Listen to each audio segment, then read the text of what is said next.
There we go. Hello, people. How's it going? I'm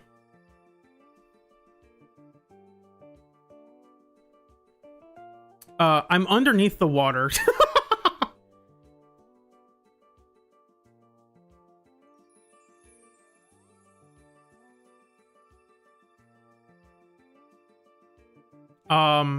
So the hollow looks a lot bigger underwater, I will say. I've never been able to do this before. I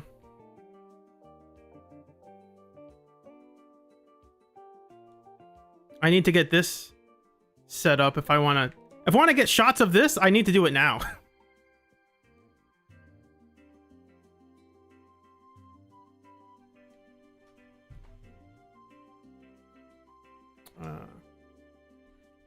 Oh no, I have to take my guy off. Go to ZZZ recording and then do this. Hopefully it will still like this. No, it doesn't seem... There we go. It seems to like that okay. But you guys lost VLC. So I'll unmute that real quick.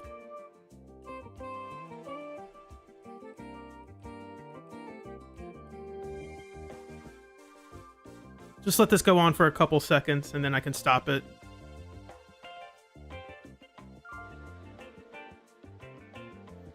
Okay, now we can stop that recording. Then switch to a different character, because why not? By different character, I mean the same character. I'm not very original, am I? I do have a new video coming that I have been in the process of making today, and I'm finished with it. So that will be coming out probably the day of the live stream, like right after the live stream ends. That's when it's going to release.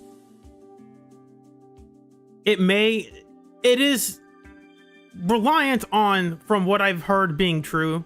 So it may or may not actually come out. It all depends on what they announce. But I have it all set up and ready to go. I have like like the last 5% to finish editing.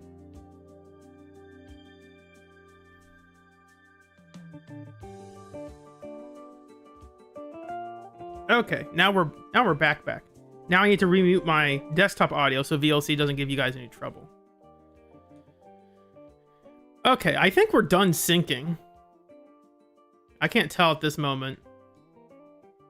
Yeah, people just joining the live stream now are gonna be like, what the heck is happening? That's a great question. I'm not sure what is happening. That's Wi-Fi up there. That's supposed to be the beach. We're beneath that.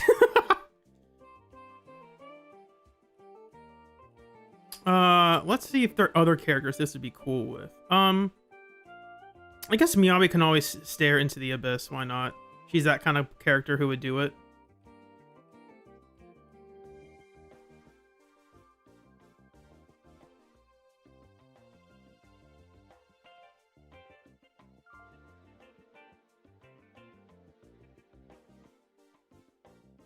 I can record that real quick. When did Billy get a domain expansion? That's that's a great question. The answer is I'm underwater in Wi-Fi. I went out of bounds and then I closed the game out because I was recording stuff with Ye Shangguang. And getting out of bounds is actually really simple in Wi-Fi. Depending on if you have the right characters and if you can nudge yourself in the right place. The problem is because I left and came back, I'm guessing it didn't know where to put me on the ground, and so I just kept sinking as soon as I opened the game. So it's like, oh, I wonder how far down this will go. And these are some pretty cool shots, I will say.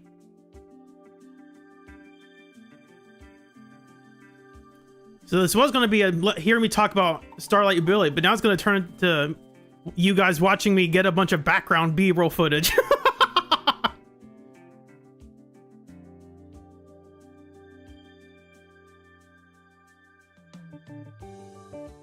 That's the thing. If you turn off the overlay, you can't change the settings, so you have to do this first before you change overlay stuff in the game camera, not the actual stuff. Not like OBS overlay. And And I'm just getting a couple recordings of these real quick, just in case I want them. I don't know if I'll want them. You only need like about 10 seconds of this and you can just loop it back and forth. You put it in reverse and then you do the one where you play it normally, then you play it in reverse, and then you just loop that. That's what I do. It's the easiest way to do it. And most people don't notice. Who else would be good? I like Caesar. Oh, have to reverse it. And then you do this.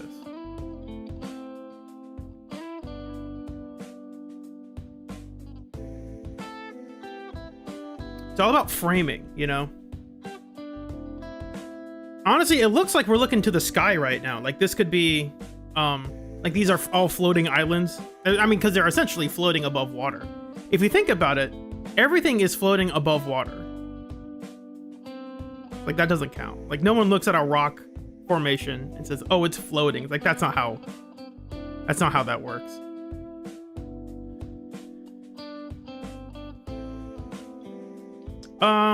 Who else would be good? I like lighter, but I don't know if I'll use footage of this like lighter staring to the distance, especially because I already have Billy doing that. I do like Monotone. Piper would be fun. Not many people do a lot of stuff with Piper. To be fair, not many people do stuff with Bernice either, so I could do Monotone, why not?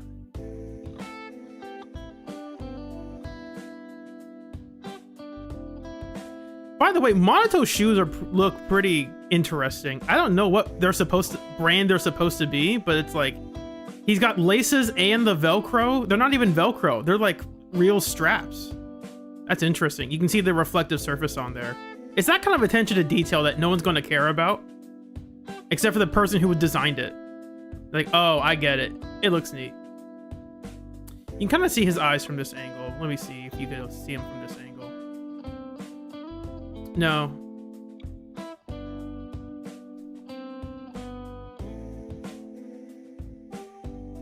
Let me record this now. And this will take another 10 seconds.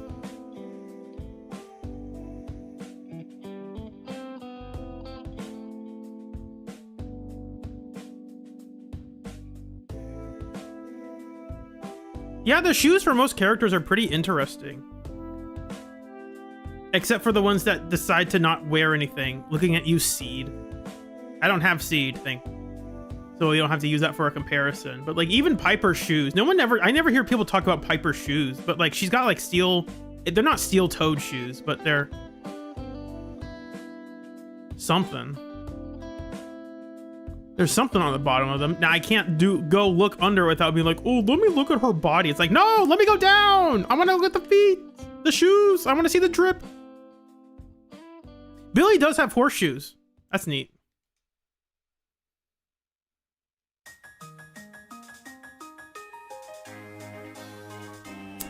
Piper's giving us a side eye. I don't know if I like that.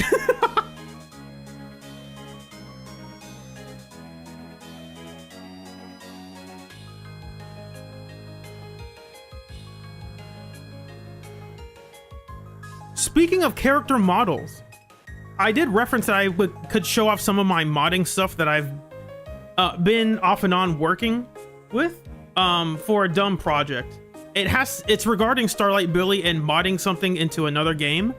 I could use like someone else's fan-made model, and that would be easier. Or I could try to use the official model, but then I have to change all the Japanese names to transport it into 3ds Max without it breaking. So one is going to take like another hour just to make sure it doesn't crash at the very least, and that's assuming it works in the first place.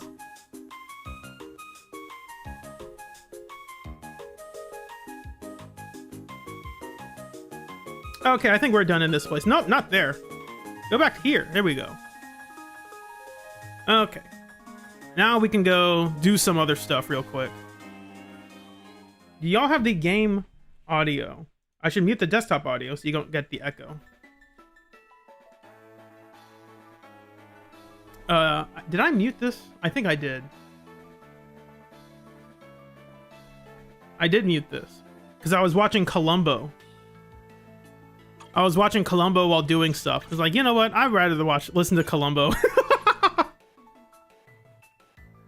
Ah, we're back to the real world. It's unfortunate.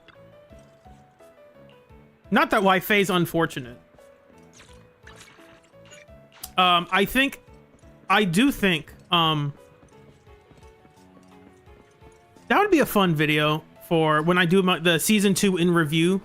So from the angle of the story, as a story, season 2 in review, I think that will be fun to just talk about, hey, so after further review, the story's actually pretty good. The pacing's just awful, so the writing just kind of takes a nosedive in certain places. And then there's some stories you wish, like, the writers clearly want to explore, but they're not allowed to because they have to keep selling new characters. And so I think that's one of the major reasons why, like, they only have time to really focus on 2 characters. And it happened to be 2 Void Hunters, and both of them were heavily criticized for how their stories were told. And I think that hurt a lot of, that got spread throughout the community. Granted, we will get to Ye Xiongguang's story, and oh my gosh, I think 2.4 is probably the weakest story in terms of like overall writing and like what is the point of the story? What is this story trying to tell us? I think 2.4 is by far the worst. Again, that's me having not replayed it. That's me looking back on it and thinking to myself, which story would I say I don't want to watch? Of all the stories to skip, which one would I personally skip? And I think that answer is 2.4.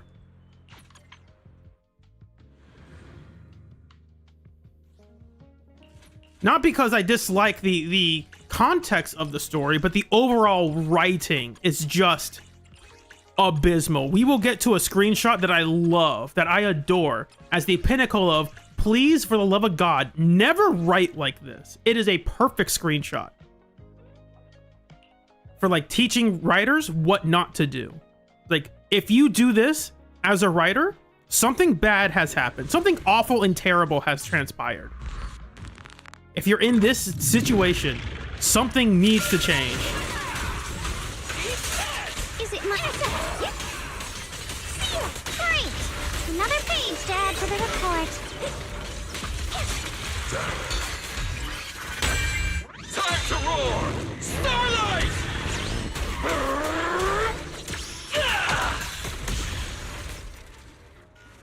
I also have something fun to show about Starlight Billy.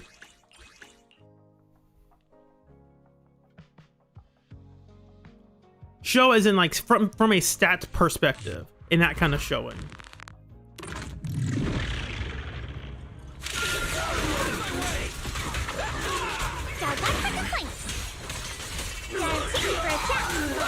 I'll take you.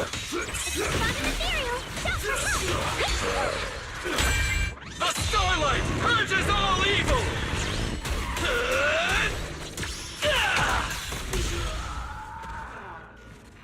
Let me know if that's too loud for y'all. I think it might be a bit loud, but I have a hard time telling.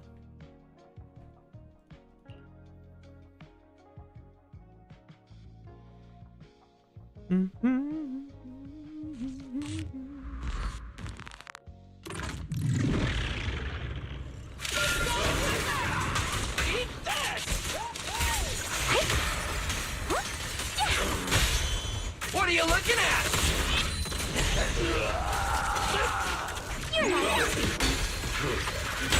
Now, I am one of the few people who, despite everything I've said, I am one of the defenders of Ye Xiongguang's story in theory. I think it is a good and interesting story that they completely botched in the presentation of how they present. In the presentation of how they presented, great. And how they presented that story, I think they botched it. Game's a little loud? Okay, I'll fix that.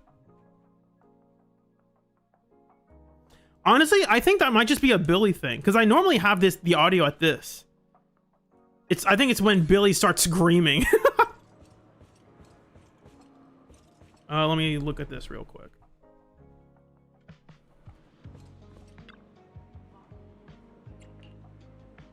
Yeah, because doing all of this stuff, this is like normal, like background audio, and then when you get into combat, characters start yelling.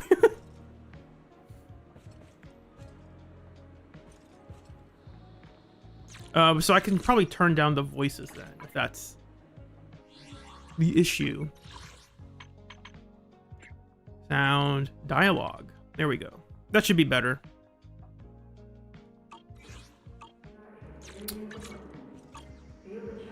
So, I didn't script out this part of the video. I kind of want this to be a bit more freeform when I was showing it. I have a rough idea of the points I want to address, but I didn't like write it down and say I'm going to talk about this, this, and this. So first, let's look at Billy. Starlight, it's time to shine.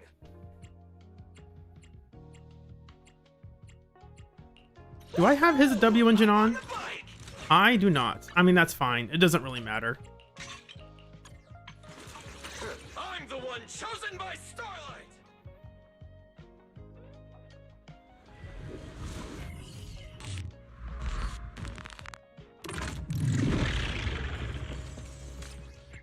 Let's put on Guardian, disable, disable, disable.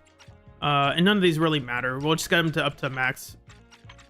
Just to do this first and then turn them back off. Turn the energy I want at least to back off. Actually, we can keep it on. It doesn't really make a difference.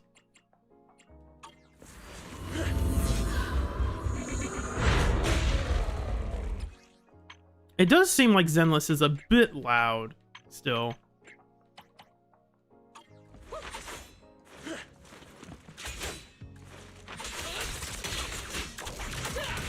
Okay, so let's try to get this started.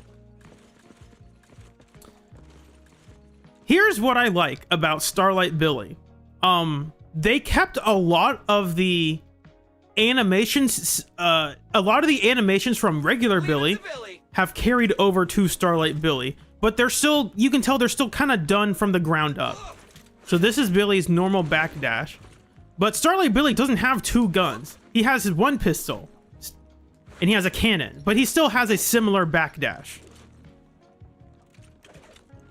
that he still twirls around like regular Billy does. I appreciate that attention to detail. He also still has the double roll. That one's probably easier. They could probably copy paste that a bit easier. What I also like on a more technical level, let's get past the surface level stuff. What I like on a technical level is that not Starlight Billy, A-Rank Billy is known for having the easiest dodge perfect assist, which is what the game is their version of a dodge counter. Sorry, it's a counter assist. That's it. It's a dodge counter and a perfect assist, which could be defensive assist or evasive assist.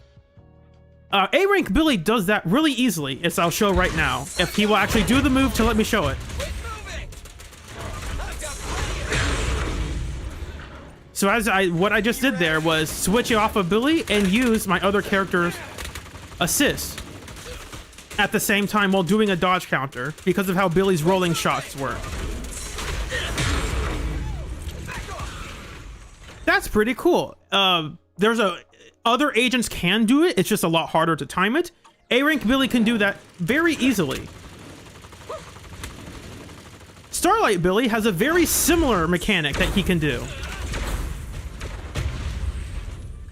If you time this correctly, if he stops doing these moves. I have to use this guy because he's the only one who won't get stunned if I touch him with anything. Oh, I did it at the wrong time. Let's try that one more time, pretty please. I can do the same thing with Starlight Billy. You have to get the dodge timing for his special. Doing that dash there, that slide, if you time that at the right time, he will go into his motorcycle dodge counter, and then he'll automatically follow up with his EX cool wheelie. That's kind of neat. No, I appreciate that kind of attention to detail.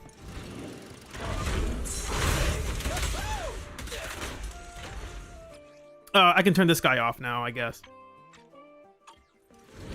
That's about all I wanted to show about that specifically. I do. I'll bring in Caesar to show this off, just as an example. I'll bring in Monato and Caesar actually. Take your deal. Numbers. We fighting? I should be recording this. I don't know why I'm not. I'll have to fix that in the when I actually do the live version. I'll have to cut the audio, the music playing in the background.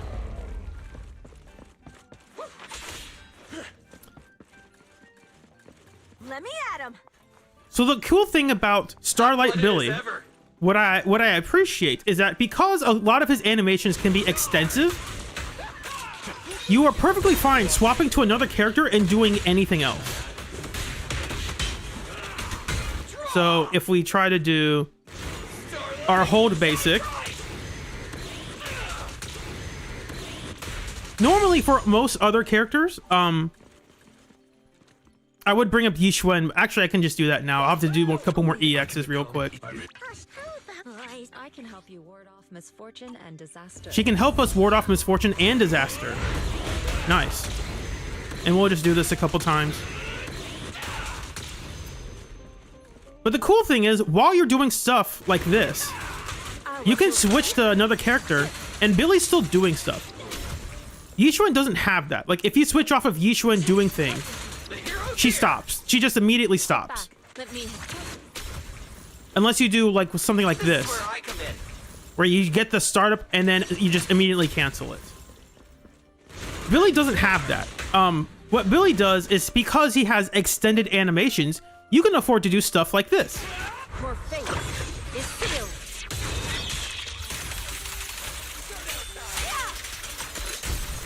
So normally the time you would take of staying on Billy doing his hold basic, you can just switch to another character and keep hitting them. I think that's cool. It also allows you to use your supports who normally don't get a chance to do anything. Because usually when you're playing a character like Yishwen, you pretty much are never switching off of her unless you are using like dial-ins, EXs to stun faster or to get her debuff applied, right? Like, there is no reason you're ever switching off of Yishwen because Yishwen is your DPS, and switching off is always a DPS loss. But for Billy, because his animations take so long, you can afford to switch off and go right back into him. Been a while, Sons of Caledon.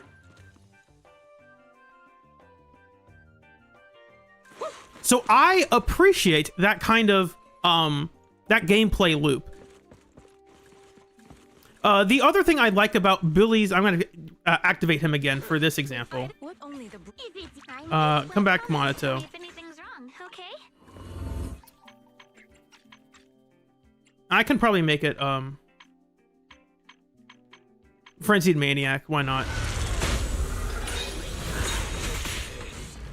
What I like about this gameplay loop is that it's not when I say mindless, I mean it in a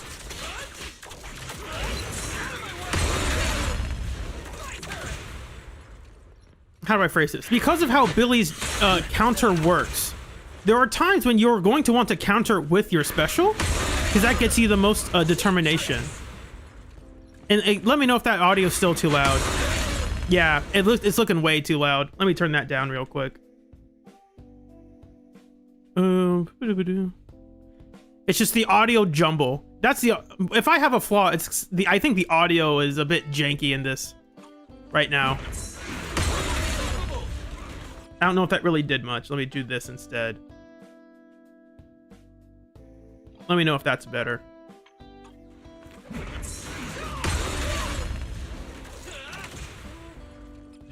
Do I have to go more? It's still a bit loud. Maybe it's just me. Maybe I'm crazy.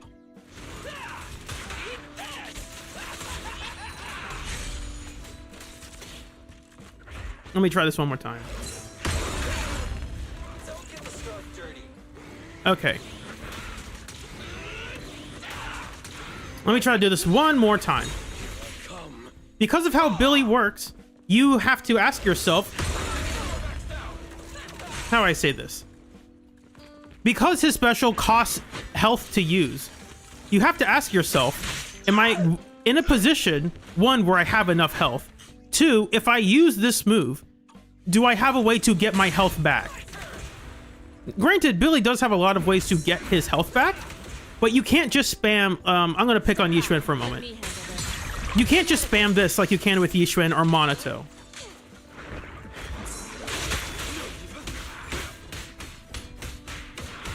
Yishuan and Monato can kind of just, especially Monato. Monato can just spam his special when he has no adrenaline, which he's, I have infinite adrenaline, so that's hard to show. Leave it to me. But when Monato can spam his counter, Yishuan can spam her counter as long as she has adrenaline. And getting adrenaline on this character is easy because half of her kit just says, here's a ton of adrenaline. Starlight Billy, though, he wants to use his counter, but doing his counter, spamming his counter is actually bad. Because there will be times when you accidentally spam it, like this. That's not it. I have to stop pressing special. If you do this into this, into, nope, that's it. That's the wrong thing. Okay, if I try to press special now, nothing's, no, wait, no, one more. If I try to press special now, nothing's gonna come out. And so in a fight, if you're like, oh, I'm gonna spam my specials back to back to back, and you don't do any HP recovering in between, you are in trouble. Like, you can't just turn off your brain and play this character. You have to actively manage your HP. And I think that's kind of interesting. A character like Monato doesn't actually have to, as long as his HP is above 0, he can spend his HP until the cows go home. Like, he's perfectly fine just countering everything, as long as he's not in his basic. That is the other cool thing. How Starlight Billy plays reminds me of the clunkiness of Monato that I appreciate. Because of how Monato's kit works, Monato is not like the other Rupture agents because he's actually weak. They made it so he's really bad with Yunquei Tails, and they made it so he's not really good at countering things naturally. What I mean is, when Monato does a basic, his special will not cancel it. Monato has no way to cancel any of his moves into his special. He has to input a dodge and then press his special. So you have to do something like that.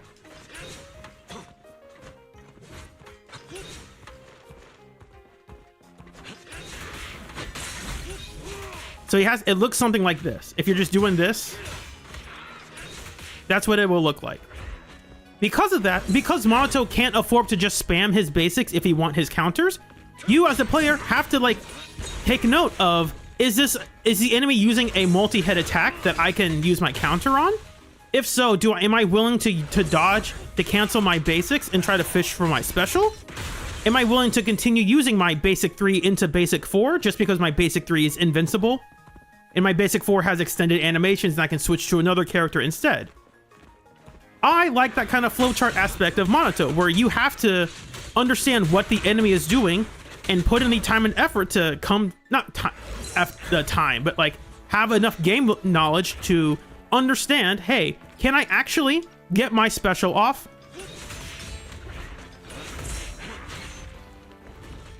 Like, if I'm doing my basics, should I stop what I'm doing and counter? Or do I know it's not a multi-hit attack, so it won't hit him? You have to have that kind of knowledge when you're using Monato. Now, granted, those are all flaws, because the other Rupture agents don't have to worry about that. This is where I come in. As Billy says, this is where he comes in. Starlight Billy has a similar gameplay loop. As in, you have the option to counter everything with your cool wheelie. I don't know if that was a count. No, it didn't have the parry sound.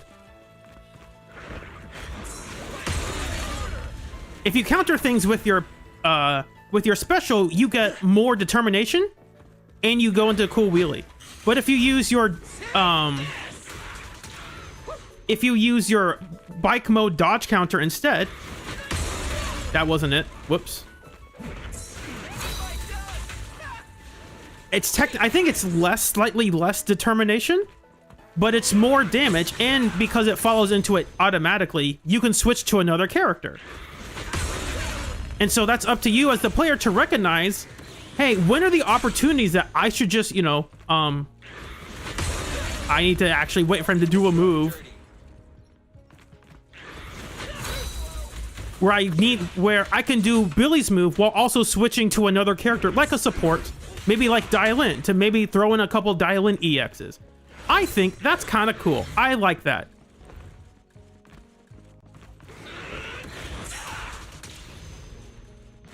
Starlight, shine bright! Fighter dash! Eat that!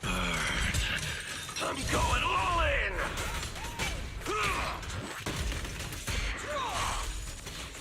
Now, again, for those who came in later, a character like Yi Xuan doesn't really have that.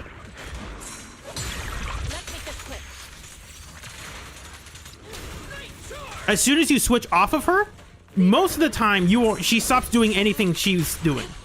But because Billy has such extended animations, and because you want to make sure you don't run out of health to use his special, you kind of are incentivized to do other moves that you normally wouldn't want to do.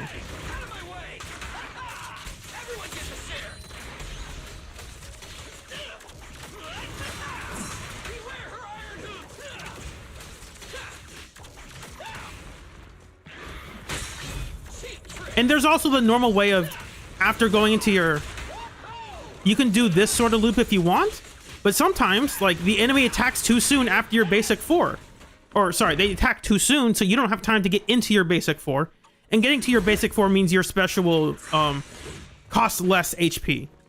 And so it's like, do you ask yourself, do I have enough health to use my special right now, or am I willing to wait to fish for another opportunity? Like, maybe use my dodge count. Well, I can't use my dodge counter after basic 3.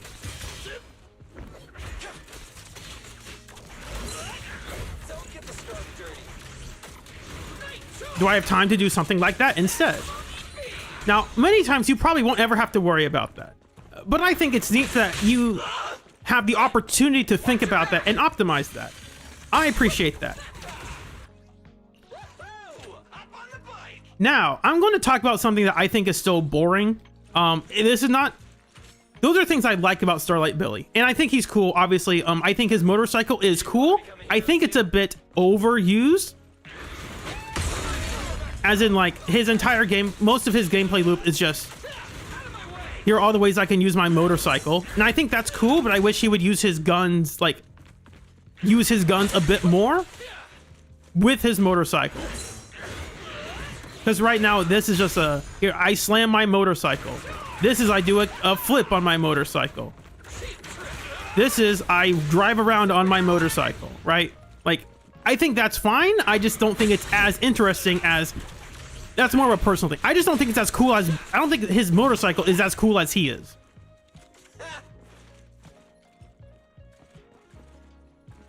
Oh, he stopped. Why did he stop? About to say, like, what's caused him to stop? He was enabled. Whatever, we can turn that off.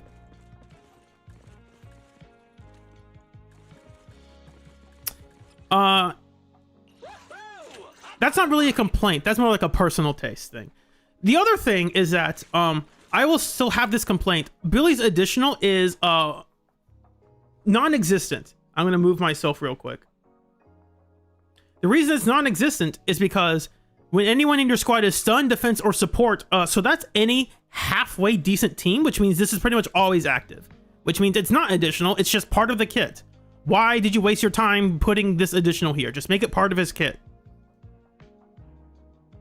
Now, I get it, I get that it's to help players who are just starting out be like, how do I build a team with Billy? Use anybody, it doesn't matter. Okay, that's fine, that's fair. The other thing I want to point out that I think is a shame because it's more of the same is Billy gives himself, I'll say infinite crit damage. If you have a team with not Yunquay Tails, that's what I have. King of the Summit. If you have King of the Summit active and you have his additional active, This crit damage, which is not, doesn't look that high, goes up to 280%. And I can show that math really quickly over here.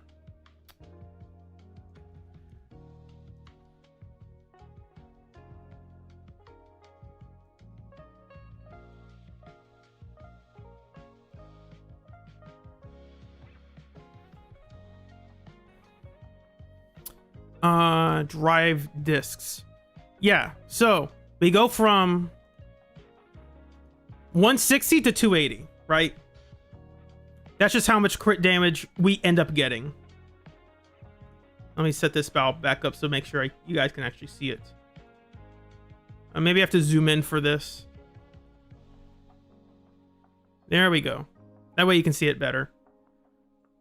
Look at that crit damage. 280%. Now, you would think that, oh, because he gives himself so much crit damage, then that must mean that you would want to give him more HP percent. You would think that. That's not true. Because if I do this, I'm going to turn off pan real quick. If I do this, these are his substats. These are to match my build exactly. I just combined all the relevant substats into one thing. You can't have a plus 16 crit rate on a disc. I'm just adding it up to make it easier to show people when I do this. And I go to calculate the substat value, because again, we should still be having this much crit damage and this much shear force. And if we look over here, one more substat of crit damage is a 1.25% increase, and one substat of HP percent is only 1.08. So despite the fact that he gives himself infinite crit damage, he still wants more crit damage because rupture agents are not HP scalers. They are crit scalers. And it's worse when you put in Pan, because what Pan does is when he's at Mindscape 6, he gives you 720 shear force. And what that basically does is because the conversion is 1 HP converts to, or 10 HP converts to 1 shear force. I think that's what it is. We can look at that real quick. It's under here. Yeah, I'm making with 10 HP increases shear force by 1. So if we look at this, Pan giving you 720 shear force is a 7,000 is equivalent to 7,200 HP. So if we do this now with Pan shear force buff, look at this number drop.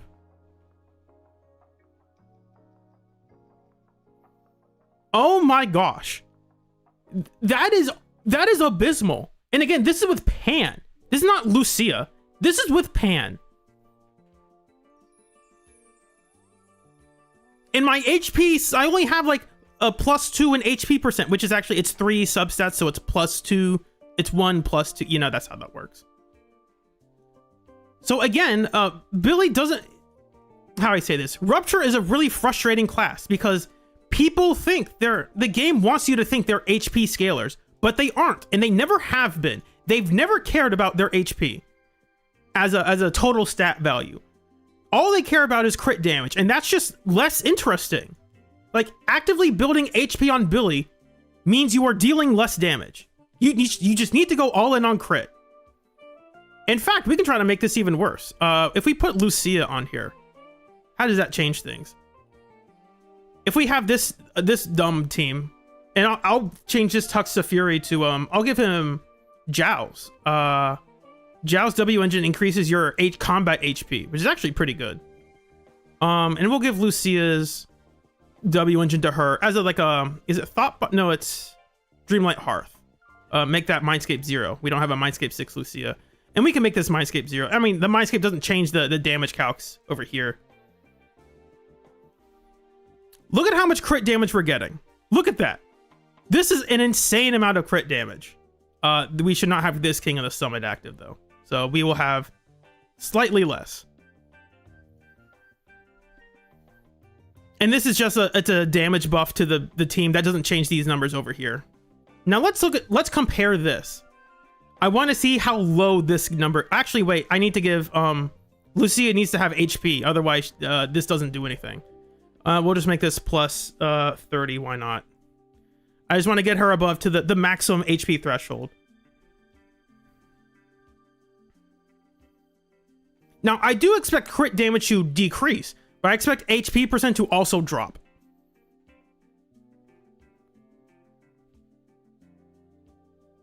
Did I click it? Thought I clicked it. Okay, now it's going.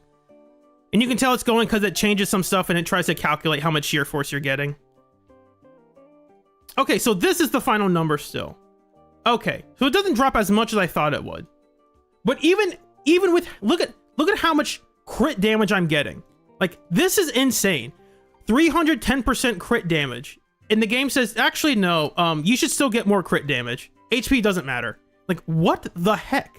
This is stupid.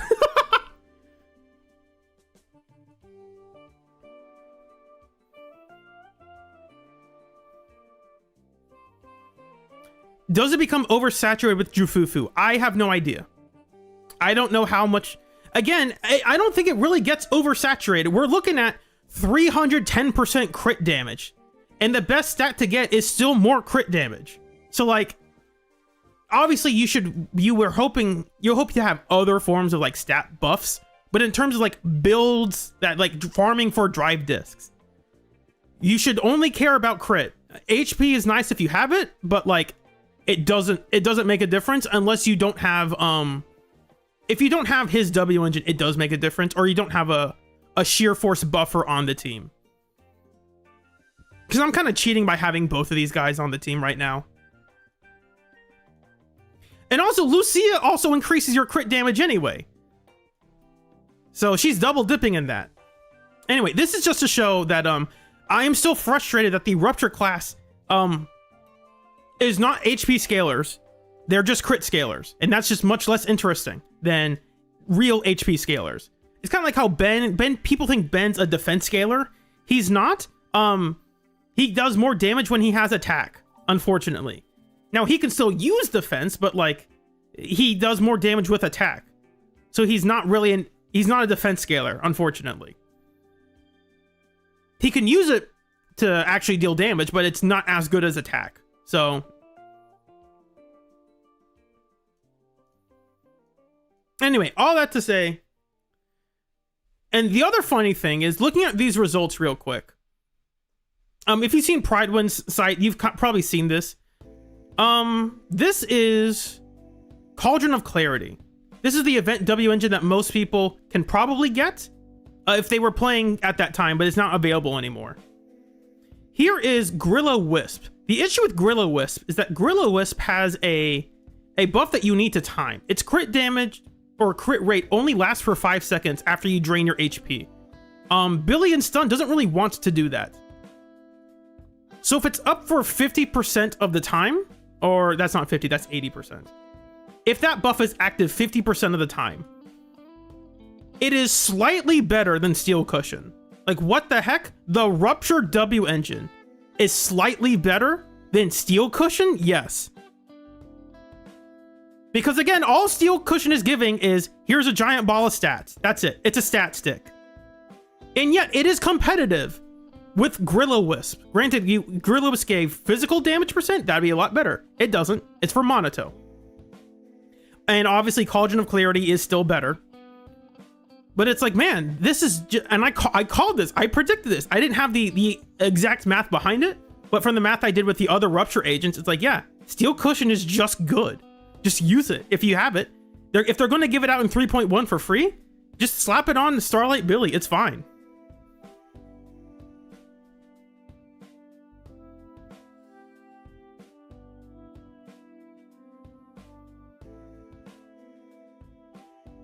That is correct, Chocobo. But even then, there are some characters who don't get a lot of attack percent. So for instance, Cecilia is one of the characters in the game. I can show this in the actual database site real quick. Where are you? That's where you are. Compare Seed to Cecilia. Look at her Seed's base attack Hers is 929. Cecia's is... Was I on the wrong one? No, this is Cecia. Oh, I'm thinking of it something else then. I must be crazy. I was thinking of something else. Let me look at... I'm thinking of Anton. That's what I'm thinking of. So Seeds is 923. Anton's is 791. So Anton kind of wants to have more attack, and that's fine.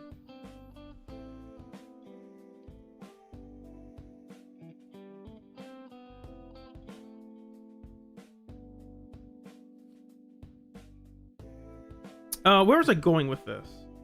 No, that's it. It's not really a complaint about Starlight Billy. It's a complaint about the design philosophy of the game. I think Rupture has the theory to be interesting, but right now it's like they're trying to balance. How do I say this? Let me click on Rupture to see all these guys. They're trying to, well, just Rupture. I think how I would say it is they're trying to convince players that, like, in theory, these are counter DPSs who use their HP as like a give and take, where you spend their HP in interesting ways, and then you use that as resources to deal damage.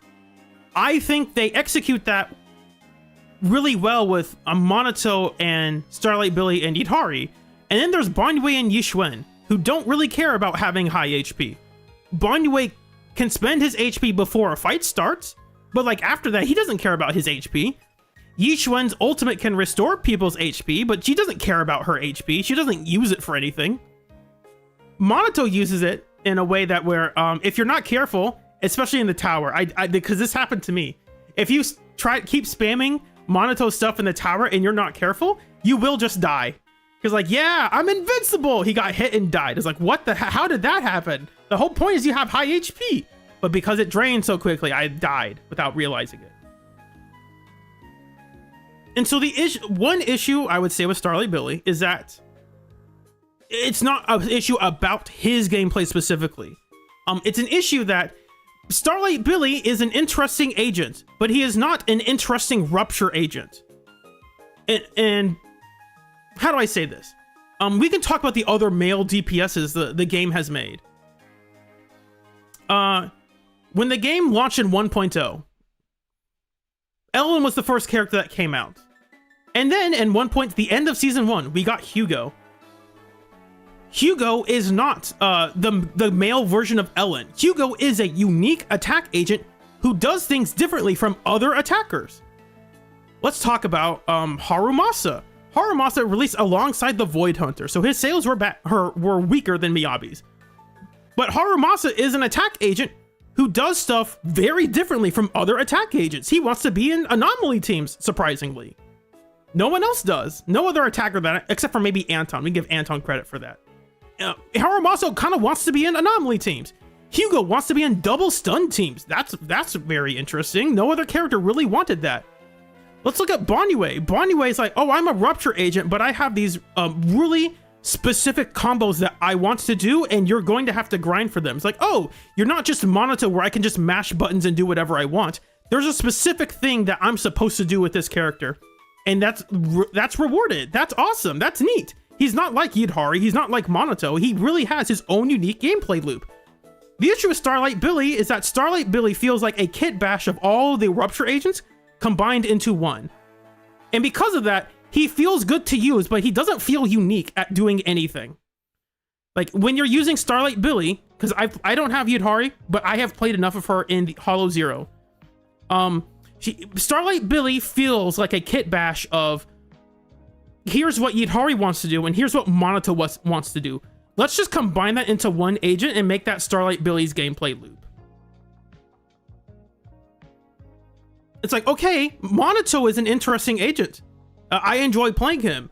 Yidhari is an interesting agent, even though I don't have her. I enjoy playing her, even though it's like she has a very simple gameplay loop. I still think it is enjoyable for the context of what it is. And Starlight Billy's like, yeah, he has that gameplay loop, but I'm already like, if you already have Yidhari, you're already kind of doing what Starlight Billy does. So like, again, this is not a problem with his gameplay. It's a problem with like, hey, you didn't really do Despite the bike is cool, but like the bike doesn't change what you're doing with the character. You're a counter DPS still. It's still cool. It's just not like from a gameplay feel. It looks cool. It feels cool, but it doesn't feel unique. It doesn't feel like, oh man, Starlight Billy really stands out from the crowd with how his gameplay loop is. It's like, not really. His gameplay loop is pretty much the same. It feels different, but it's kind of the same. Again, that's not a problem with the gameplay specifically. That's a problem with like the design of the character, if you will. Because when I'm playing him, I'm not thinking, oh, this feels just like Yidhari. That's silly. When I'm playing him, I think, oh, this looks kind of cool. But in the back of my mind, it's like, oh, yeah, it is kind of just like Yidhari. The other issue, I will say, again, this is not about Starlight Billy's gameplay. I need to make that very clear. This is not about gameplay. This is about more of a meta discussion. Real quick, let me look up attack and rupture. I can't do attack and rupture. That's unfortunate. Let me just do it in the game then. I can do this real quick. Filter. Well, I could just do this. I'll give you a hand. And then switch characters. Now they're at the top. One of the very clear and obvious issues with Starlight Billy that has nothing to do with his gameplay, it's about like the game as a whole, is that Starlight Billy, because Starlight Billy, how do I say this? Because the rupture class is just crit scalers, but different. Actually, no, they're not even different. Because the rupture class is just crit scalers, and they don't really do anything super unique from each other, except for Banyue.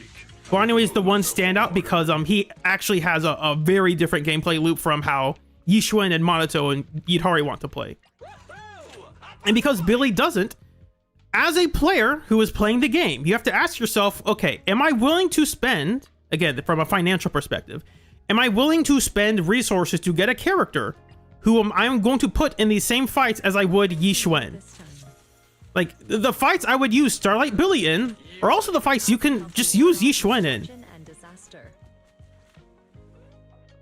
And it's like, well, I already have Yishun, and the game's not telling me to make 2 rupture teams. Why do I need Starlight Billy? Again, that's not like you should need a character. You should want a character. I'm just saying that because they didn't differentiate him enough, there's not a real scenario where you're going, oh man, you know, I really wish I didn't have Yishun, and instead I had Starlight Billy. So instead they have to make shield buffs for the next 3 patches. And that's kind of annoying. I mean, that's just what I know the game does that. They're just going to do that till forever now. But that is how the game is going to balance itself. It's tedious and it's annoying. We just have to deal with it. And the other issue, obviously, is because, wait a second. I'll give you a hand. Yesheng Guang, the game basically screamed at you. Like, if you played the story and if you watched the 2.5 live stream, the game is basically screaming at you, pull for Yesheng Guang. The marketing was screaming at the top of its lungs to pull this character. And so you pull this character, and now you have to ask yourself, wait, I already have Yesheng Guang. And all of the fights that I would want to use Starlight Billy in are the fights I'm already using Yesheng Guang in. Why would I pull for Starlight Billy to do the exact same thing that Yesheng Guang is already doing? That's a problem. That's a problem in game design, in their marketing. And I think, I don't have her because I can't select her in here. Promise to tell me if anything's wrong. Let me exit combat so I can show this.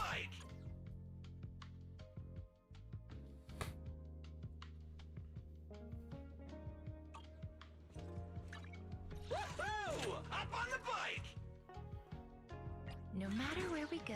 Yidhari had a similar issue on release, where the game was like trying to convince you, hey, do you want to pull for this character?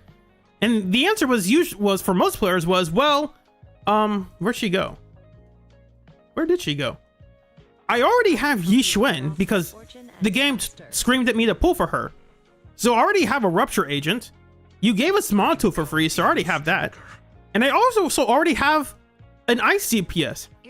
I have Miyabi because, again, you yelled at us to pull for her when she was coming out.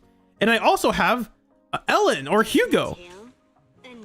So it's like, unless the end game is asking for triple ice DPSs, what am I using Yidhari for? Dream seems to have become a reality. reality. Now, that being said, because I'm going to give something in Yidhari's favor, because Yidhari is an ice agent, she actually has a lot more viable team options than other characters. I'm at your disposal. Because she shares the same element with Lycon, Lycon can inflict his ice resistance on enemies, and Yidhari will benefit from that. Because she's the only ice rupture agent, she's the only one who benefits in that specific way. And then there is Sokaku. Sokaku is obviously not a rupture support specifically, but hey, her 1,000 attack that she gives from this roughly equates to like 300 sheer force, I think, off the top of my head, because I think Caesar's shield gives 300 sheer force. So this is roughly 300 sheer force. And then here are a couple damage buffs here, and then her mindscapes also reduce enemy ice resistance again. So because of Yidhari's element, Yidhari actually has really cool and interesting team options. There's also, if you build the team specifically, you can also get Lighter active. You can do Yidhari, Lighter, Lucy. That's also possible. So Yidhari has a lot more interesting and engaging team building options. You want to become a hero too? Starlight Billy doesn't have that. Starlight Billy's team is the exact same team you've been using since 2.4 for the past like 6 months. It's Dylan, Lucia. You want to choose something different? Well, too bad. We don't have that. Because we don't have any niche elemental characters, Starlight Billy can't really choose. I mean, you can try Pan and Pulchra. Like, I'm not trying to say Billy has no teams. That's stupid. Billy has a lot of teams he can use.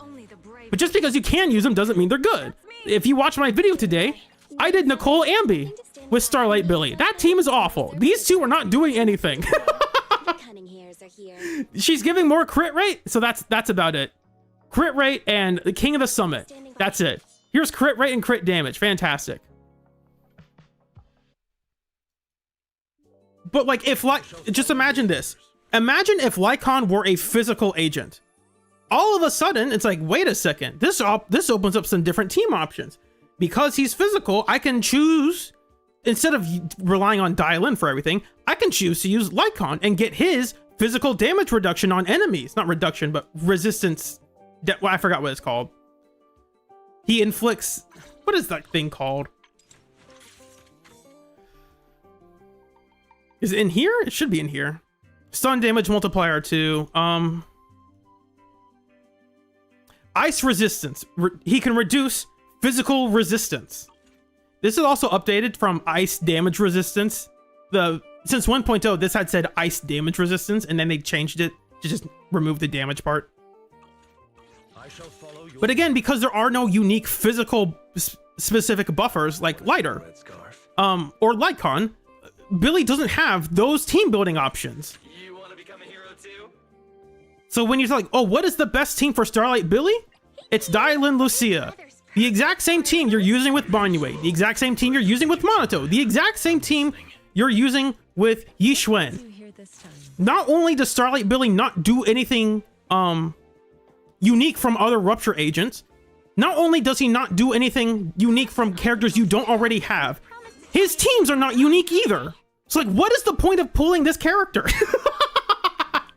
Now, the point is because you like the character and because you enjoy playing the game. That's the point.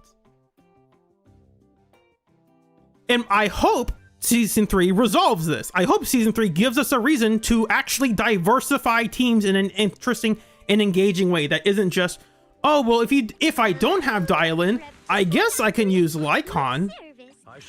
It's like, yeah, of course you can do that. And I'm not saying that's a bad thing. I'm just saying that's not, that's what you recommend if you don't have other options, right? Like, Lycon's fine. Lycon's good. But, like, you're not looking at the best Billy team and saying, oh, yeah, you know what? Lycon is the optimal teammate for Starlight Billy. You're never saying that. Now, Lycon is interesting with Starlight Billy because of how his hold basic works and how Lycon will continue attacking enemies when they're both on field together. They're cool. I will admit, they are cool together. I actually might play that team. I haven't played it yet. I've seen other people play it, and I think it looks cool. But that's not a team that the game's going to recommend and say, oh, you should play this team. This is a it's a synergistic team. It's not. It's not synergistic. because unfortunately this says ice resistance down. Now, granted, you're getting the damage buff, which is nice. And that's assuming you can activate his additional for the stun damage buff. Attribute or faction, like what? You're gonna play Rena in this team? You could. Rena, at your service. Starlight Billy loves that pen ratio, I'll tell you what. You could play Starlight Billy Lycon Sokaku. Like, yeah, you can do that. It's just like, man, you wish those characters were physical instead. And so that's the thing. I'm blaming the game for making. Hello, Rep 249. I'm gonna put this on Dial-In. I'm gonna blame Dial-In for this. I think Dial-In's boring. Dial-In homogenizes so many teams to the point where there's nothing interesting to do. It's like, what's the best team? Dial-In support. Like, what's this character's best team? Dial-In support. What's this gage's best? Dial-In support. That's it. That's it. Unless you're an anomaly agent. Your best partner is probably Dial-In, and there's nothing else you can do about it, because Lighter is a good character, but they've never made another character like Lighter, and Lighter was really strong when he released in his niche. And then they just said, hey, what if we gave every team Lighter? It's like, well, what the heck? Now there's no interesting teams to build. So I want to make a brand new and interesting Harumasa team. And if you've seen R2 basically came out and said, like, hey, I stopped enjoying the game because I realized that I was using Dial-In was homogenizing my gameplay to the point where I stopped enjoying the game. Like, oh my gosh, that's insane. I'm not saying Dial-In's a bad character, right? I think Dial-In is a great character in terms of how I like balancing her resource bar. I like, I enjoy that aspect of like, ooh, should I use my point now? Should I use these points here? I like that loop. I wish Dial-In was not as overpowered as she is, to the point where outside of very specific teams that include Lighter and or Lycon, there's no reason to use pretty much any other stunner except for maybe Trigger. Trigger's the one exception for Aftershock teams, maybe. I haven't checked the math on that. And it's not that Trigger is bad. It's just that Dial-In is doing the same days and also doing absurd damage. Like, look at this. Where's this line? Oh, there's a bunch of damage buffs. You can't read this. I'll move myself. If the squad member is an attack agent, her EXs deal additional damage equal to 320% of that agent's attack. This is the one reason why I think Cecilia was changed from also buffing physical agents to just only buffing electric. You might argue it for another reason. I think this is the most compelling reason. Because if Cecilia also buffed physical agents defense ignore, all of a sudden you can very easily just transform Dial-In into a DPS, and Cecilia is the sub DPS of that team, and I think that's a bit too good for what it is.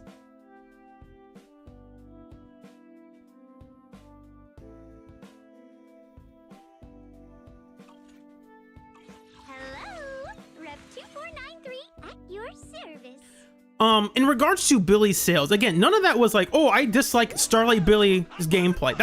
None of this was gameplay related. It's like meta game, the meta of Zenless as a whole. It's like he has no unique teams that are interesting and good. He has no he doesn't differentiate himself enough from other Rupture agents or from the Void Hunter of 2.5. All the fights you would want to use him in, you would use her in anyway, so who cares? You're not creating new teams. You're just replacing the character you were already using with a new character you want to use, which is fine. That's not a problem in itself. It's just, when you have limited pools, that's something you want to consider. And what else? There was one more thing I wanted to say. Oh, I think it's on the topic of sales. I think people will bust out the sales charts for Billy's, be like, oh, look at how he's underselling. And I don't disagree that I think Starlight Billy is underselling relative to like a lot of other popular characters. I'll just put up Ellen on the screen. Why not? I think obviously Starlight Billy isn't selling as well as Ellen. I also think that at the same time, it's because of the patch he is in and the context of his release. So again, Starlight Billy is a second half agent. Most second half agents have weaker sales. They just do. Part of that is because we don't track when, and we only track when players spend money exactly. But at the start of 2.6, if you knew in your heart of hearts that, oh, from what I'm seeing, they are going to release an S rank Billy, you could have just saved your pulls from 2.6, and then you pull for Starlight Billy in 2.8. Sales don't track that. Sales don't track who you're spending. They only track when you are spending money, not who you're spending your money on. And so I think part of that is when Yesheng came out, everyone's like, oh my gosh, the Yesheng Guang, she got so much money. And it's like, hold on a second. In 2.5, the game was begging players to just spend money in general. And that's why it seemed like Arya didn't have as many sales. It's because the people who are going to spend money on Arya spent it in 2.5 because that's when the game was yelling at them to spend money. And so there is that aspect of like, oh, the game's not, he's not selling. It's like, well, that is true. He's probably not getting as much brand new sales. But that's also because people knew he was going to come out. It was very obvious from like 1.6 that an S rank version of Billy was going to come out. And I have a joke account that I made that was only to pull for Starlight Billy. And I was able to do that without spending any money.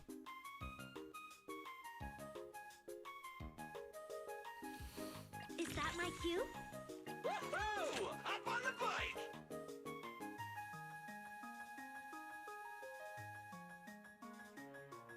I think Jason made a really good video about this as well. Because Starlight Billy came out in 2.8 and not something like 2.1, there are just fewer players playing the game right now. There just are. Like, overall, there are fewer players actively playing the game. So it's not just players, the same amount of players aren't pulling. It's like you just don't have the same amount of players from 2.5, from 2.0. You just don't have that player base right now, most likely. That's my guess. Another reason, this might be another reason why he's not selling as well, but I think it's complicated. If you go to Hollow Zero,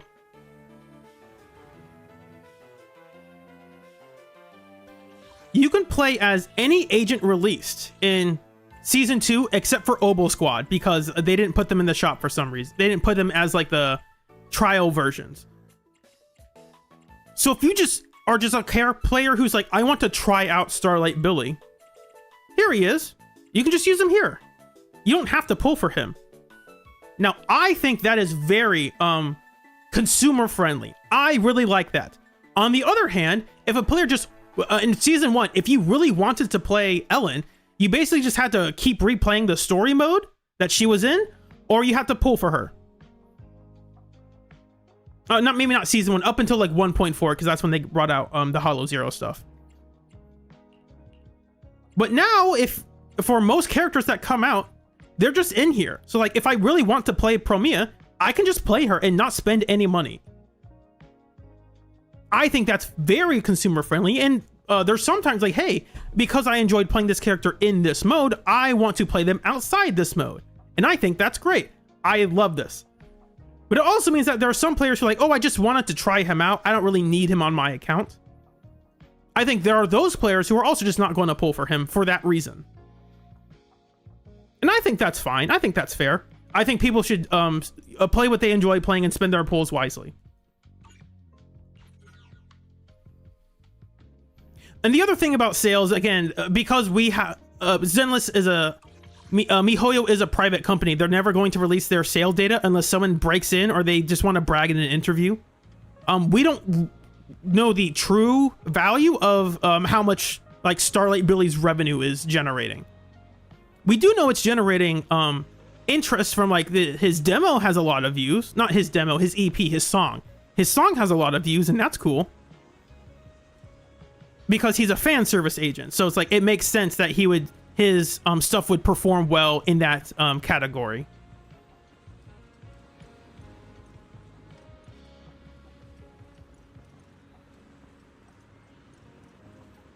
So to summarize, I like a lot of aspects of Starlight Billy's gameplay. Part of me wishes he used his motorcycle a little less and his guns a bit more. That's more of a personal taste. That's not like a flaw in the gameplay loop. I really enjoy a lot of the unique skill-based aspects of his gameplay. I like his move. I didn't mention this. I like his fluid mobility. I think he moves around very well, like his A rank form, and I really enjoy that. If Starlight Billy felt really stiff, that would be a major issue.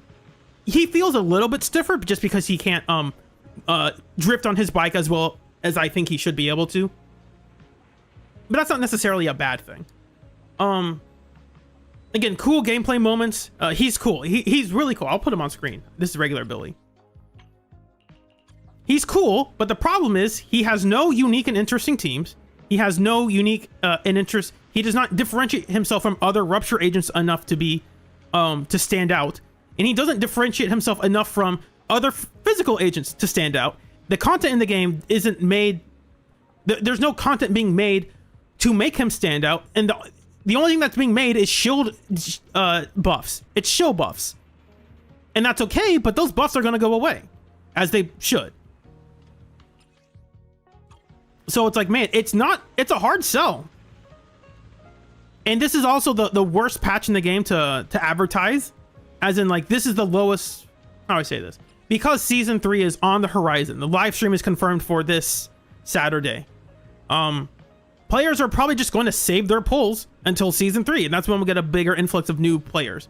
And it's like, if new players are joining right now, it's like, are you going to tell new players to pull for Starlight Billy? It's not a bad idea, but if Yishrun Gong is rerunning in very early in season 3, that becomes a much harder sell. Now, I have a specific viewpoint on that I will release when they actually confirm it.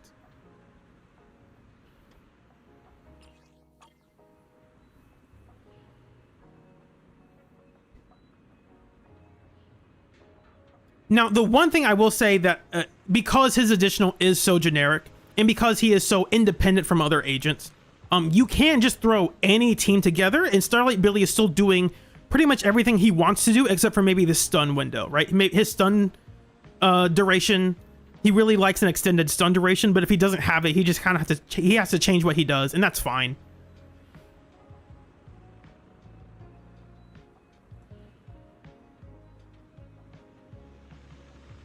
Yeah, those are my thoughts overall. His gameplay is awesome and great. I really enjoy playing him.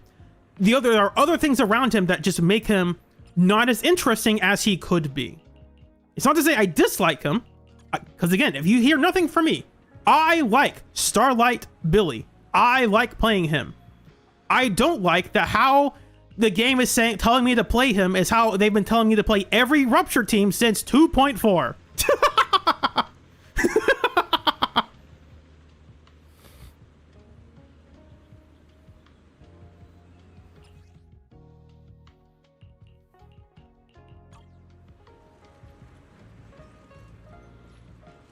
I like how half of this conversation of here's what I dislike about Starlight Billy is here's what I dislike about Rupture agents. It just became here's what's wrong about the Rupture class. They're not HP scalers. They just aren't. All right, that's all I have for the criticisms, the discussions, the reviews. What I enjoy about Starlight Billy. Do people want me to start the Yidhari story now, or do they want me to see me try out Lycon Starlight Knight Billy? Because I haven't tried that yet personally. I kind of want to see how it worked here really quickly. I'm at your disposal. Am I pulling Norma? Probably not. That's not again, that's more I'll wait to see how her gameplay feels and the story. If the story is really good, that changes a lot. That's why the only reason I pulled Cecilia was because the story was so good. Move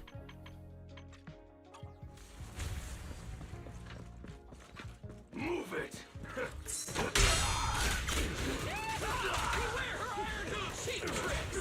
Oh, I have to put them on invincible. That's right. Nope. Enable this. Disable this.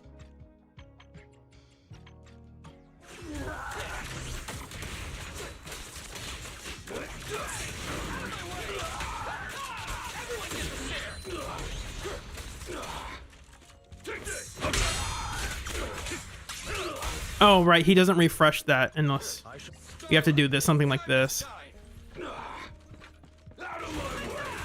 In position. Oh, that's right. Move it.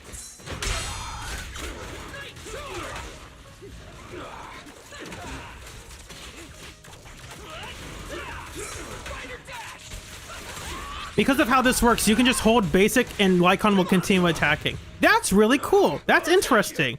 The problem is, Lycon buffs ice agents specifically much more than non-ice agents. So it's like, yeah, you can do that. It's a fun team. It's good. But it's not the ideal team. It's what you have if you don't have Jufufu or you don't have Dial-In.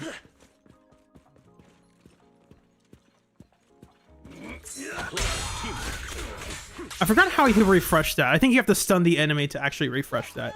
So it's cool that Lycon can be doing a lot of his stuff while Billy is doing things. I like that synergy. I do like that. I like that synergy. I'm at your disposal. The problem is you wish that synergy was a bit better because Lycon buffs ice agents. I shall follow your order. Like if they made an a physical version of Lycon, that would be really cool. Like we'd have a lot more team variety because of that. Like, oh, Lycon now buffs physical agents as much as ice agents. Ooh, that's exciting. Now I can actually change my teams around. I can do something interesting instead of just relying on Dial-In Lucia every time. I don't do that. If I do that, I do it off stream or I do it in like the daily stuff. Does Polkra do anything? She does what she always does. A mission? Let's looking for intel or hiring me for a job. She does this. And because Billy's Quick Assist comes out with his special, Polka will be active immediately. And that's cool. That's neat. The problem is Polka is not comparable to Dial-In. She's not on the same level. So like, yeah, you can do that and it's fun. It's good, but it's not optimal for if you're looking for the highest scores and the best teams, if you will. And that's, again, that's a meta thing. The complaint is not, oh, Polkra does nothing. That's not the complaint. The complaint is, wow, this feels really fun, but the game doesn't want you to use this. They want you to use Dial-In.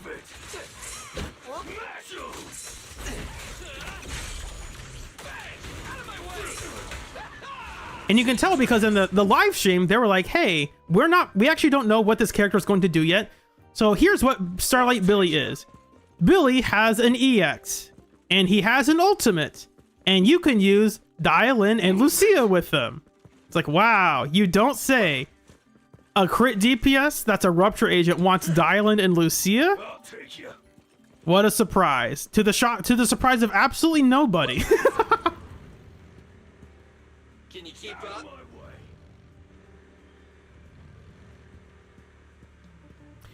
It also seems, this is not an issue, I'm just saying this. It does seem odd that Starlight Billy is the one whose gameplay revolves around a motorcycle, when the actual faction who's supposed to have a ton of motorcycles don't.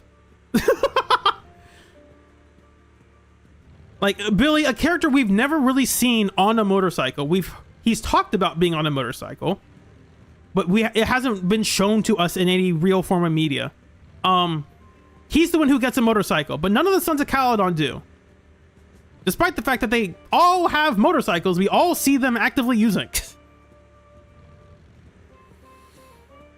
Now, a lot of the issues I'm talking about will be fixed when Norma comes out. They will be fixed when we get another Sheer Force agent. Sheer Force support. You're like, oh my gosh, now we can actually make good team varieties with our Rupture agents. We don't have to just use Dial-In Lucia. We can use Norma, insert other agents, right?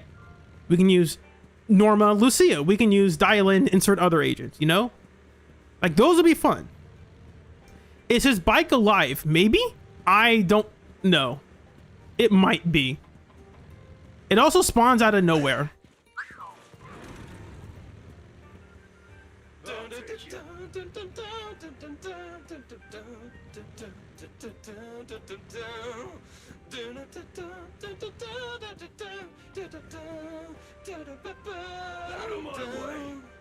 That's a cool song. Someone should do an English cover of that song. Nudge, nudge, wink, wink.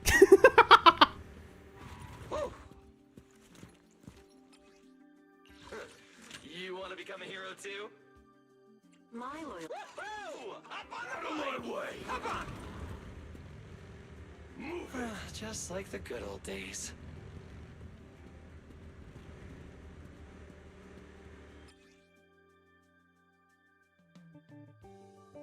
You've been weird on purpose and have thrown silly with Zhao and Lycon. That's interesting. Zhao's not a terrible idea. It's just her additional is not active for that team. It is interesting that her W engine specifically buffs HP.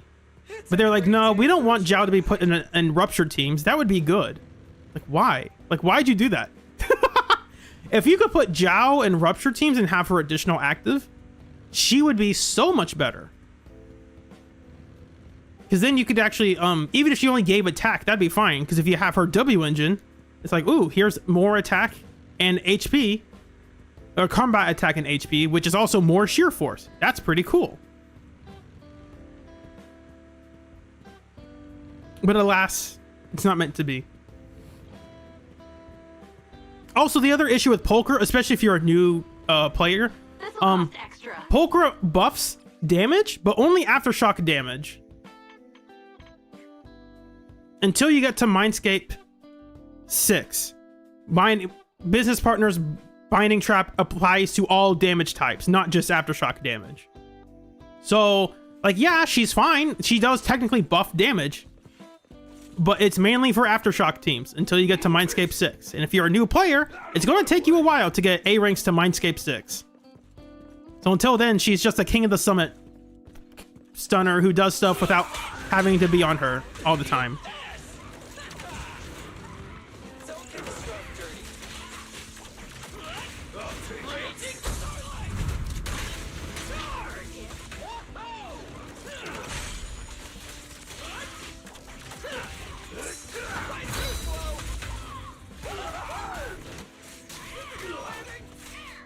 And then when they are actually stunned, you could do, if I had enough energy, not energy, determination, I can do this real quick.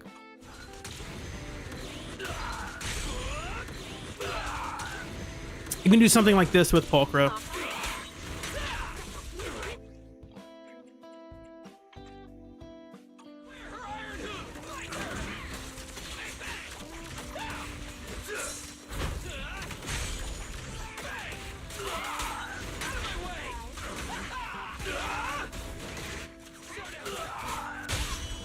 Something like that. This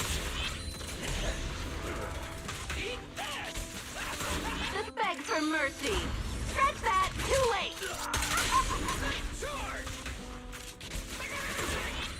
Something like that. That's nice. Cheap tricks. Out of my way. I'll take you.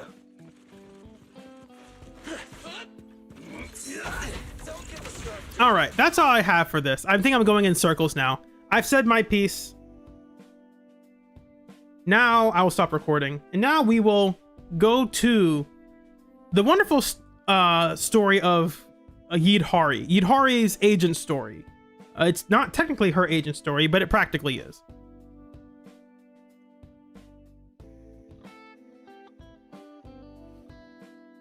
I'm going to read some chat because I was kind of ignoring y'all for a while. Just because I was so focused on trying to get my point across. Yes, correct. Norma is not sheer force specific. I don't want to reveal too much about that. We're going to find out about Norma in like 5 days, Chocobo. So it's like, we could talk about Norma, but it's like, they're going to reveal it in 5 days. I don't think we need to spoil that specifically.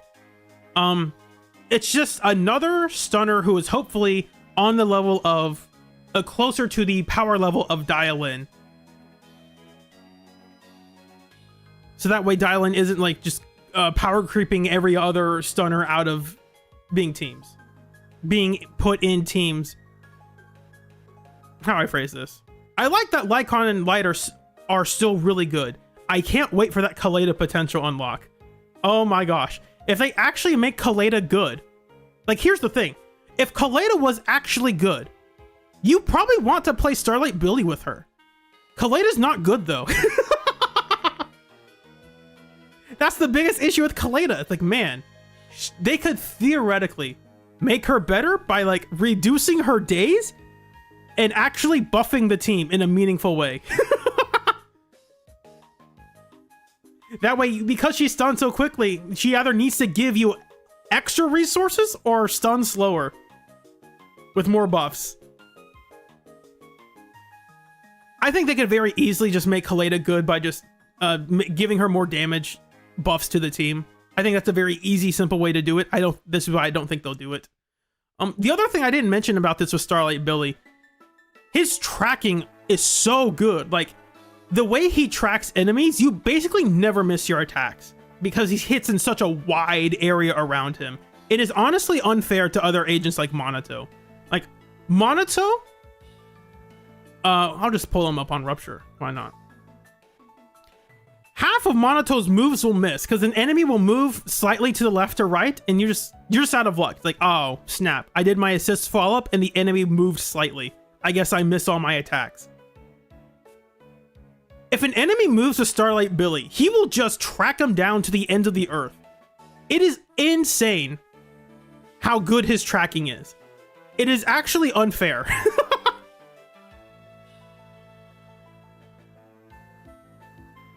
Let's see if I can show this real quick.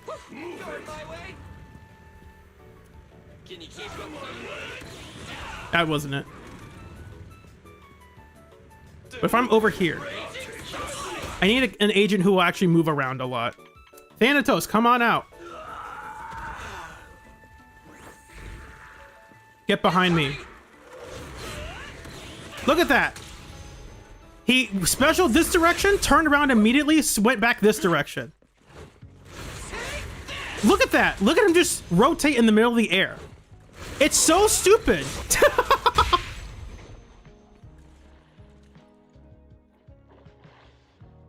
Meanwhile, Monato's Karsta being one direction only. Oh, Monato's stuck in one direction? My favorite band?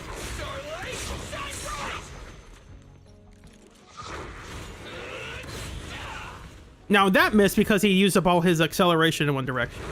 And also because if I use my special, it's even funnier. Because it looks like this.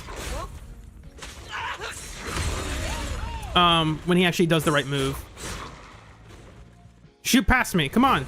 Shoot past me. Do it. Look at that. He completely changed directions. Why is his tracking so good? It's unfair to everyone else.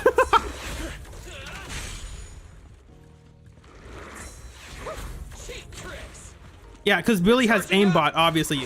The aimbot on his motorcycle slam. Look at that. He changed direction 2 times in midair. Your turn. Gotta keep the claws sharp.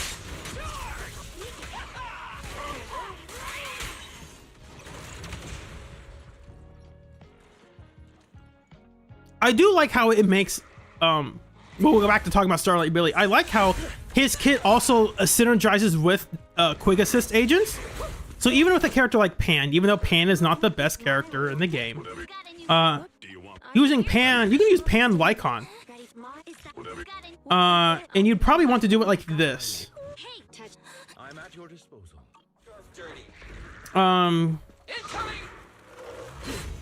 Please enlighten me. You want to do something like this. Now's our chance. Breaking through.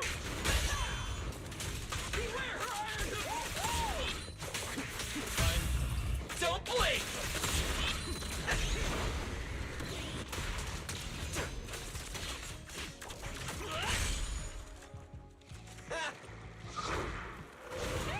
Look at that! It's so dumb. Kind of looks like a Tekken 8 Season 2 character. Kinda. That Baki, he's not coming out, that Baki character's not coming out until like next summer, right? Isn't like another year until he comes out? That's such a long time away. Or like the spring of like 2027 or something.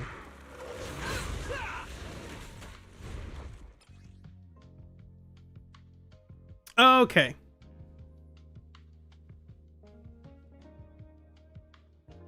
We will now do Yidhari's agent story.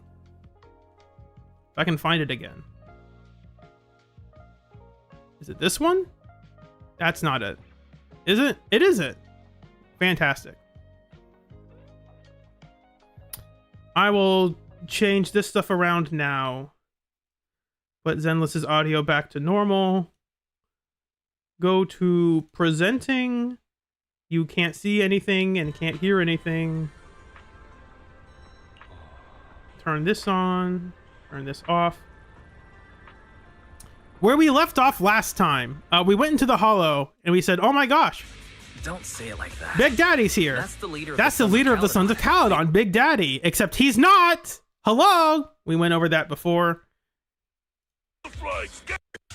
Like, oh my gosh, how come these guys are? How come we can't do anything to these guys?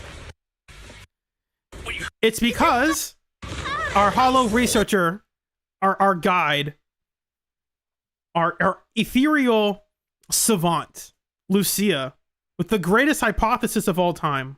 No, it's because Big Daddy's a Thyran.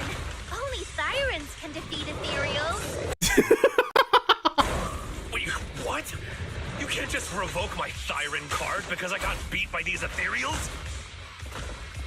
To me. Lucia, why don't you check what you have on your head and rethink that statement? It's so stupid that it's so funny. Like, what the heck? Revoke my Thyran card? That's such a good line.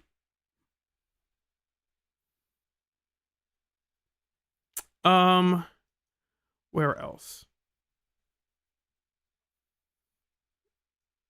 And we were at the part, I'll start a little bit sooner from where we started last time. Boss Pompeii. No problems in the Hollow, I hope.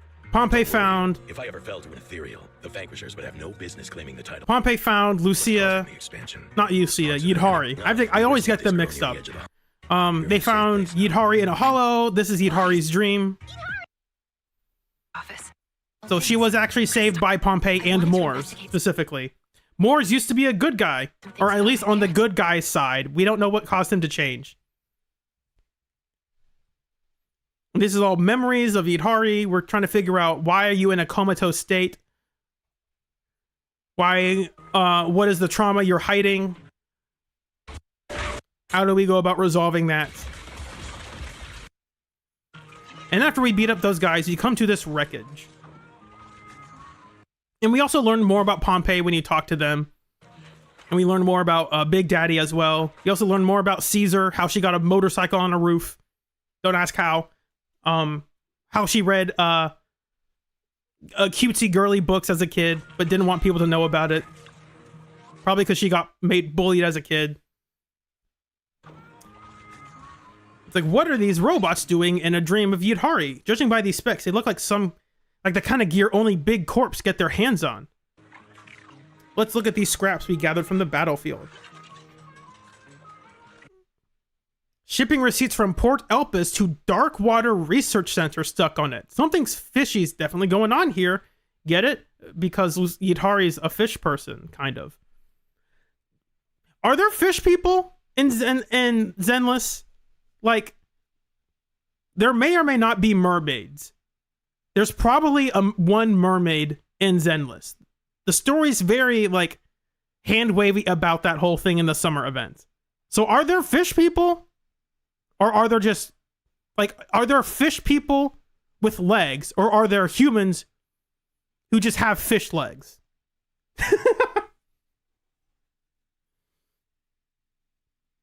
You're right, Ellen does count. And so Cecilia as well. I completely forgot about them. But they're not mermaids. They are functionally humans with fish parts. They are not fish with human parts. You know what I mean? Like, I highly doubt we're going to get like a Jow version of a fish. Like a Jow fish would be very funny.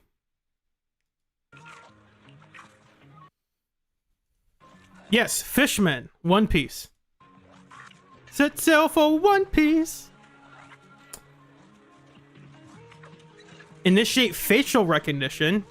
At your service, legendary proxy Phaethon. Like, what the heck? How does it know me? Wait, how did it switch to auto control? And what's this whole title stuff?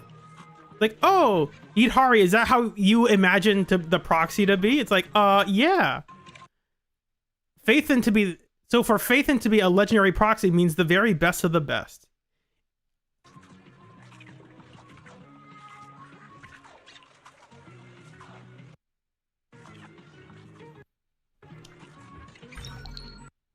Searching keywords Darkwater Research Center. Top subsidiary. Forget it. This bot's useless. Let's just smash it. How about trying a search for my parents? Use a surname Murphy. At this point, it was like, what the heck? Your last name is Murphy? That's such a strange last name. So I didn't expect a character with the name Yidhari to have like the last name Murphy.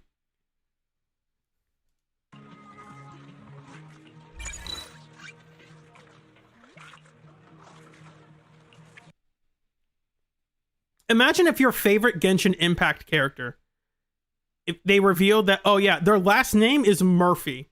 You would have to do a double take. Like, excuse me? What did you say? Hu Tao's full name is Hu Tao Eugene. You're like, what the heck? Eugene?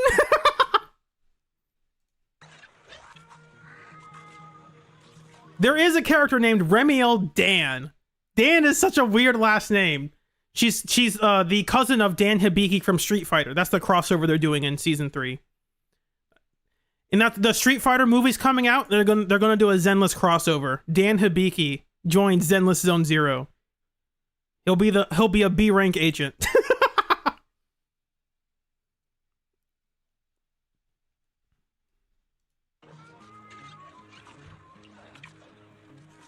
To be fair, Bernice's last name is just White. Well, I know there are people named White. I know people named Black, actually. They're white, but the last name is Black. That's funny. I do know there are people whose last name is just White. But it's not as strange to me. This is more of a personal thing.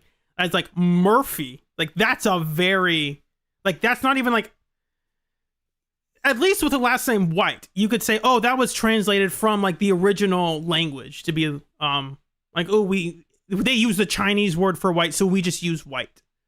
No, it's Murphy. Like, how'd you get to Murphy? It's like, because we're next to Komodo Monoto, who's very Japanese. Lucia, who is functionally very like Celtic / Gaelic, and that kind of like not it's like, I forgot which part of England, but it's like Welsh, Irish culture, like Celtic, that kind of stuff. And then Yidhari is Murphy. It's like, what? Japanese, Gaelic, Celtic, Murphy. It's like, I'm sorry. Come again? Well, so you just briefed me on the situation. We've locked on to Typhon's location. We're clearing the roadblocks to open a path for you. Don't worry about Blazewood's defense. Thanks to your help, the Ethereal Soul has weakened a lot. And this is the dream version of Big Daddy, so this obviously didn't happen in real life. This is like, hey, we're gonna do some event stuff. Just let me know when you're ready to head out. And we can skip some of this stuff. This is just, here's how to do battles. And again, for those who missed it last time, I really do enjoy this mode. I think it's great. I hope they bring it back. I hope they bring it back and optimize it a little bit, just to be a little bit quicker. I think it was not clunky, but a bit slow. Just because of it had to account for the mobile players as well, and there are like 10 different enemies on screen. Let's try to hack in again and see if it works. Wait, let me take a look. This should connect here, and this should connect there. It looks like there are some relevant records. Darkwater Research Center, experimental footage, recording conditions. Found it. Anti-corruption serum prototype research. Yidhari prototype medicine experiment records. Uh-oh. For me? The screen flickers for a moment and a segment plays. Seems to be a real memory that Yidhari had once experienced. Darkwater Research Center, Research Department. Level 1 researcher, Angel Murphy. I do like that they gave these NPCs, like obviously these are NPC models, but they at least gave them unique hair. That's neat. We're now at hour 27, minute 18 of the experiment. The subject's vital signs are rapidly deteriorating. All safety serums have failed to prevent ether-induced cellular corruption. Considering the physical strain on the subject, we've suspended the use of primary medication. The subject is projected to develop a core in approximately 12 hours, and will be fully corrupted into an ethereal within 18 hours. And this is nice to know, like, what's the timeline of how long does corruption take, sort of thing. Sorry. Mommy is begging you.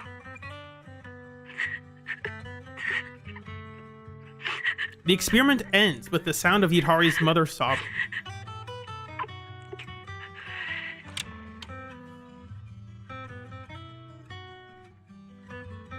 That's interesting. So my mother went to great lengths to treat my ether corruption back then, but it doesn't seem like it went very well.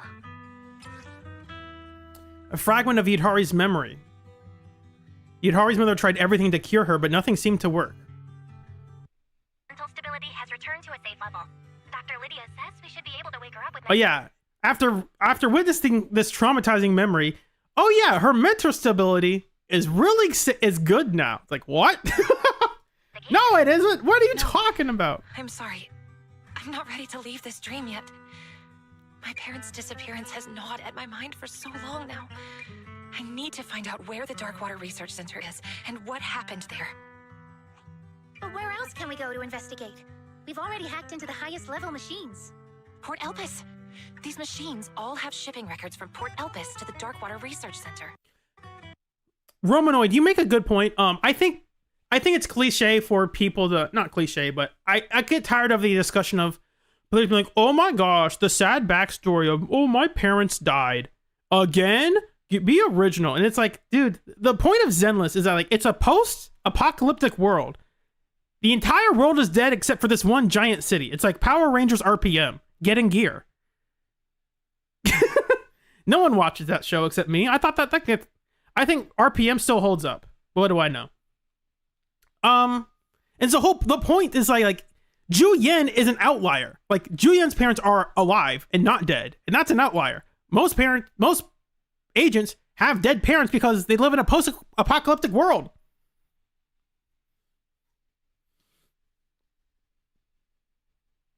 And I like that when Ye Xiongguang's story, when they get to that part where it's like, oh, your parents died, that must feel sad. And she's like, yeah, but in a place like this, it kind of makes sense. I think a lot of people's parents have died.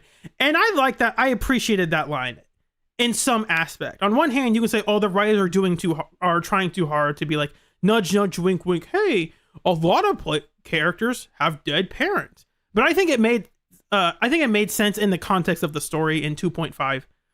Because I think the point of that scene was Ye Xiongguang's trying to stay humble and not be like, oh, I'm actually not special. Like, that's how she feels about herself. I'm just me. I'm not special. I just want to be ordinary. And so she is downplaying, like, oh, the death of my parents isn't actually that important, because in New Eridu, a lot of people have dead parents. That's just how the world is. Continue with the investigation. So I really appreciated that kind of writing for that character. Perhaps we should wake up first and think things through. Wake up! I still Grab want a to respect brush Yidhari's and decision. put a little makeup. Let's continue investigating at Port Elpis with her. Lydia cuts off everyone's dream link and returns to reality for a short rest. Finally awake. Hope you weren't too exhausted. People don't have command of ethereals in their dreams. Belle, what's this sit? Give us a sit rep. You gathered intel. One is Yidhari was rescued by Pompey in the Outer Ring. And the other one about research at the Darkwater Research Center. Granted, it is odd to think that Yidhari also has memories of Caesar driving a bike onto a roof, and about Caesar having certain books in a box that she doesn't want anyone else to find out she's reading. I don't think that's, like, obviously that's put there for the fans. You could argue about the validity of those scenes if you want. I will just choose to say they are canon until they are proven otherwise, because we have so little to work off of already. Both memories mention a place near the Outer Ring, the Darkwater Research Center. find the exact place, we need to go to Port Elpis and uncover the right passage. Equipment shows an area resembling Port Elpis is taking shape in the dream. Let's meet back here tomorrow. Have the night emissary awaken.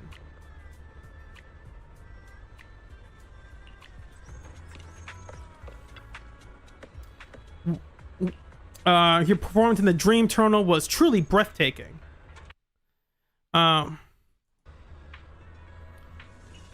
He's inspired by what we did in combat. Previously, all VR data was based on humans, but now we have ethereals and machine data. Modified the combat data to simulate battles with ethereals. This isn't just for me. The stability data we gather will also help steady Yidhari's brainwaves. Maybe this is how they're going to write in the VR set, we've never been able to play as ethereals, but I still need a tester. It's like, ooh, maybe we'll be able to play as ethereals in the future? Maybe? Question mark? Does Peter always count as an ethereal? Probably not, but we'll see. This isn't just for me. The stability data we gather will help steady her brainwaves. The entry point's already linked to the terminal, and then you do these challenge runs. We don't need to do them. We don't need to go over them, I mean. They're fun. You can still do them, actually. Doctor, how's Yidhari's condition? Her dream has shifted to Port Elpis. She's probably investigating what happened to her parents. And I do like that, for a lot of the agent stories, it was like, what happened to my parents? Like, oh, they died. And that's it. End of story. But for Yidhari, because of how her powers work in some way, shape, or form, she can actually go find out, go investigate how did they die. And I think that's interesting because we didn't really do that except for Lucia. Lucia, we find out how her dad dies. We don't do that for the other agents, I'm pretty sure. Like, we don't find out specifically. We have a really good idea of how Yi Zhang died, and that's about it. We kind of know how Miyabi's mom died. It's kind of vague still, but we have a rough idea of how her mom died. That's all I can think of right now. I don't know how Kaleda's dad died off the top of my head. I can't. If they showed us, I can't remember.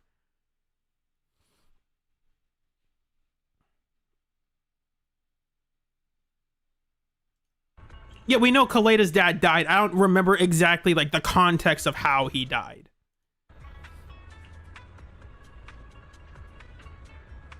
And if we do, then I've completely forgotten. Because like Kaleda has not been, unfortunately, Kaleda has not been a relevant character for most of the story. For 2.5 years now. Yidhari sees you as a super psycho, you might be able to try commanding them.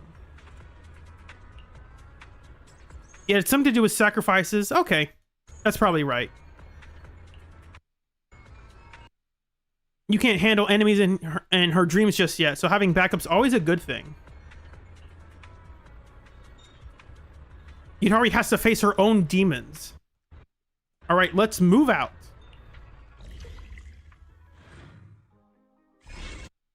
AI. The Somnium Files.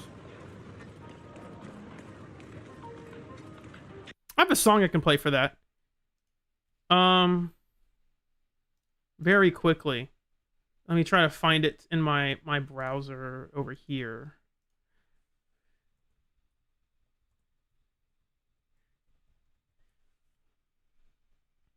Atlantic Islands, that's it.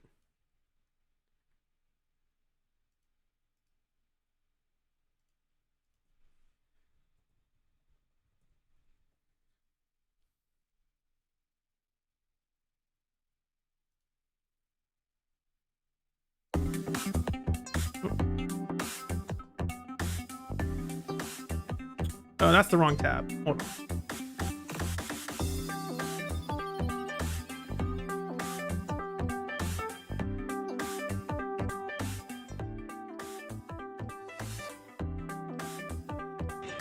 Wait, is this Port Elpis? Looks different from what I remember. Doesn't matter. I just saw Yidhari talking with the old man in there. Let's go meet up with her first. Just as Lucia stepped forward, she was blocked by the port boy at the intersection. Hey, Hold it, kid. Port Elpis is in the middle of loading and unloading cargo. We're just looking for a friend. Yeah, my friend's inside. I'm the boss's relative. I left something in there. When I first started working security, I heard so many lame excuses. It gave me calluses on my ears. Our friend's in there. Why won't you listen? Oh, we have to beat him up. I thought it was funny that the dream of Yidhari's dream, we just have to beat up people.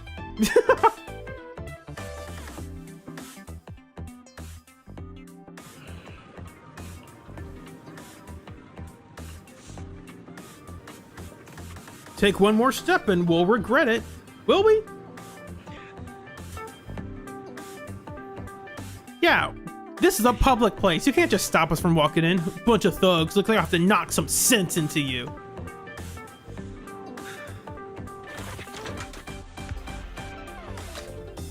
And it tells you how to use these mechs.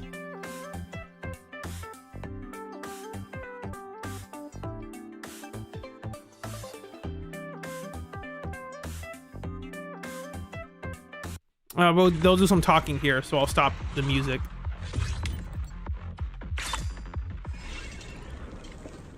Hari's just up ahead. She looks distraught. Something's wrong. Let's go help her. Whoops, I pressed the wrong button. Ah, that's annoying on my end.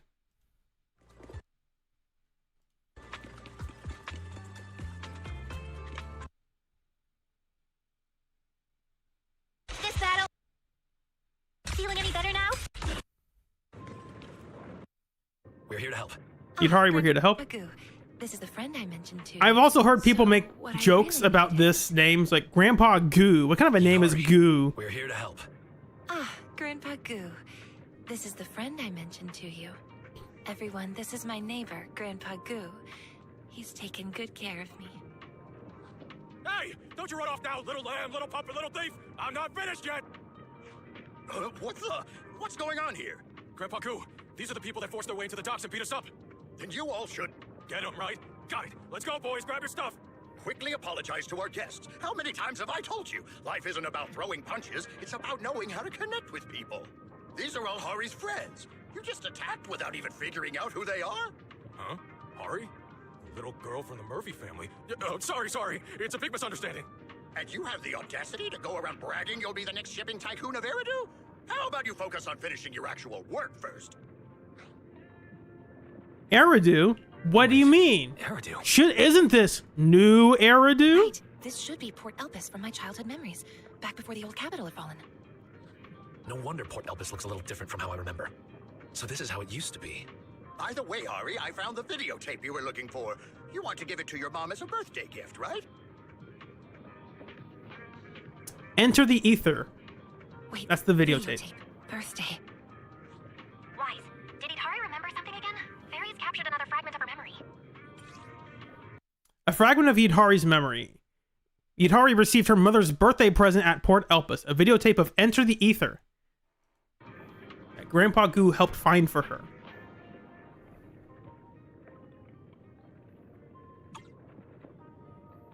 Yeah, looks like back then, Yidhari really did ask Grandpa Goo for a videotape to give to her mom as a gift. Let's forget about the videotape for now. Grandpa Goo, we came here to find out more about the Darkwater Research Center. Hari just told me she wants to go there to find her mom. I really want to help, but in our line of work, the client's info must be kept confidential. Besides, all the key shipping information is with the one who runs the ship, Captain Morgan. Only the navigator in charge of sailing has access to it. I just handle cargo and personnel checks. As for the actual coordinates, there's nothing I can do about that. Oh, it's all right, Grandpa Goo. Sorry for the trouble. We'll think of another way.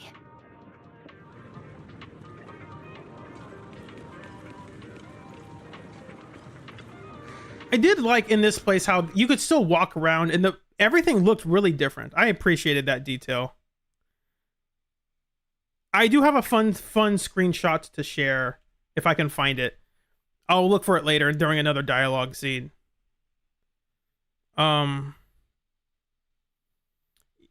Oh yeah, it's coming up. I didn't expect the lead we found would vanish so quickly. Where did it vanish to? Didn't he say the shipping info would point to Darkwater Research Center? You see that crate on the pier? I just saw someone leave the ship's papers there. For stealing shipping papers? Hey, that's stealing. That's what I call... How's that stealing? That's what I call lawful memory retrieval. Thank you, Lucia. Lawyer Lucia out here. It's like, it's technically not stealing, Your Honor. I was retrieving information.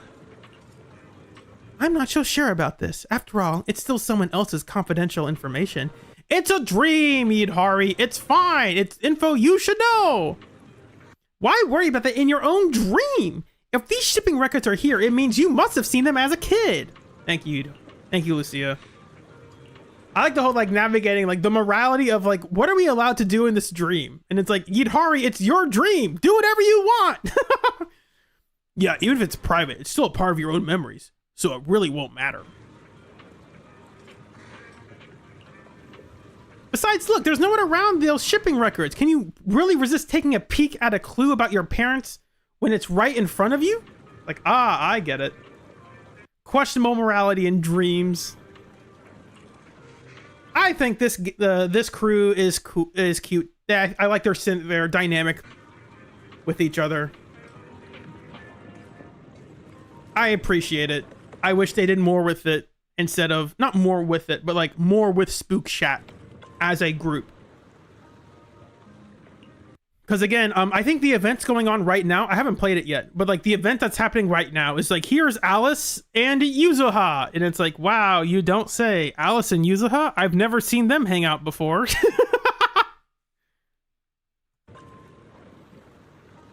June, there it is. A Guang Tops Angel loading port Elpis. Just check the unloading port. The patrol's coming. Unloading port not available. This takes me back to when I used to rush through holiday homework by copying answers as a kid. Thank you, Monato. Like, remember how I used to cheat? Those are the good old days. Forgot how to write the port name. Oh, well, Captain Morgan always keeps a backup anyway. Captain Morgan? He's probably a good drinking buddy. Seriously, not only did this guy forget how to write, but he's also slacking off on the job. Hey, Lucia. Quit rushing me. Quit rushing me. I'm checking the back pages. Wait, Lucia, someone's coming. Several figures wielding clubs appeared before them. What do you think you're doing? Wait a sec. Isn't that our shipping papers you're holding? No. Would you believe me if I'm just sightseeing? Guang, bring me the weapon. Looks like we've got rats on the dock. Time for a little pest control. Hey, that's racist. You can't say that. Is that considered racist? Because there are rat thyrans. But other thyrans do use like quit horse. We've heard other characters say like quit horsing around. Is that racist? Probably not. It's not racist. It's just because you're not saying the reason it's not racist. You're not saying how do I say this? You're not saying rats are. No, wait, never mind. I'm not gonna explore that discussion. Monato, weren't you supposed to be on lookout? I was on lookout, all right? I've been shouting from the side this whole time. You're the one who kept ignoring me. What do we do? Yidhari, put that genius brain to work. Can't you even control people in your own dream? That is the other ongoing joke. Where it's like, Yidhari, isn't this your dream? Why are we getting beat up all the time?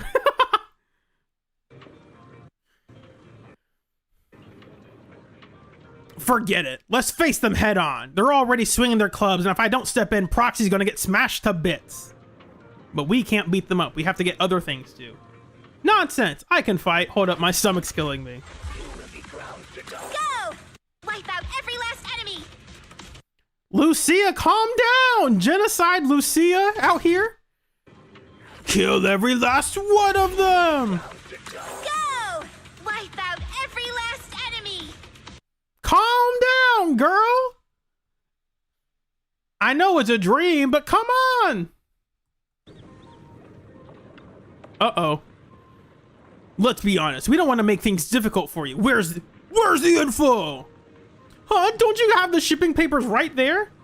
We checked every document, and the Darkwater research location is marked as omitted everywhere. Where's that guy? Why isn't he keeping a record of this? Guang, you just knocked him out with that hammer. He's out cold in a deep sleep now. Lucia, I told you to go easy. But no, you just had to shout, keep up the pressure, and all out attack. I forgot about this line. This is very on the nose. I like that. Wonderful. Perfect. This could be referencing any franchise. We never know. We never know.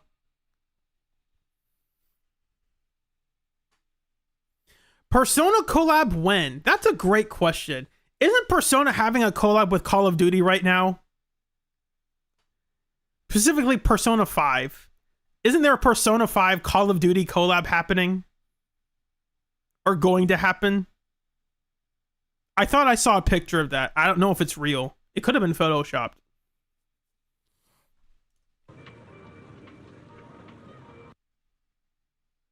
Let me see if I can find it real quick.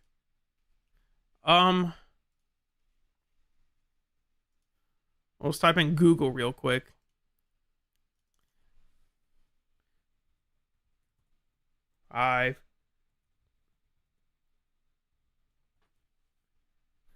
Yeah, it was Call of Duty Mobile. And so this was 5 days ago. And they also made a big announcement of this. I mean, they have guns. It at least makes sense. They have guns. Like, it wouldn't work. I mean, you could also try to do Persona 3, but they all have, like, pistols. At least in Persona 5, everyone has their own unique gun. So that kind of makes sense. Good night, Romanoid.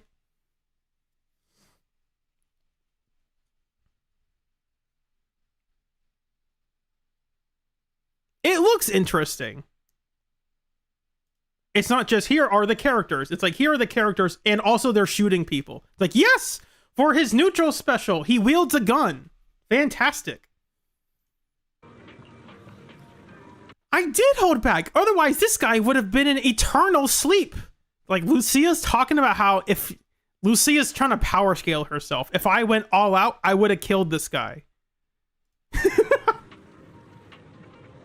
They look tough, but who'd have thought they just drop after just one hit? And this guy still won't talk. What a headache. Whoa, whoa, Miss Sheep, Mr. Dog, Lord Octopus. Easy now. I'm not ready to sleep yet. If you need shipping info, you can find Captain Morgan at the pier up ahead. He really likes to drink. We need to face the boss. No worries, just act tough. I've noticed Yidhari's impression of these guys is that they bully the weak but cower before the strong.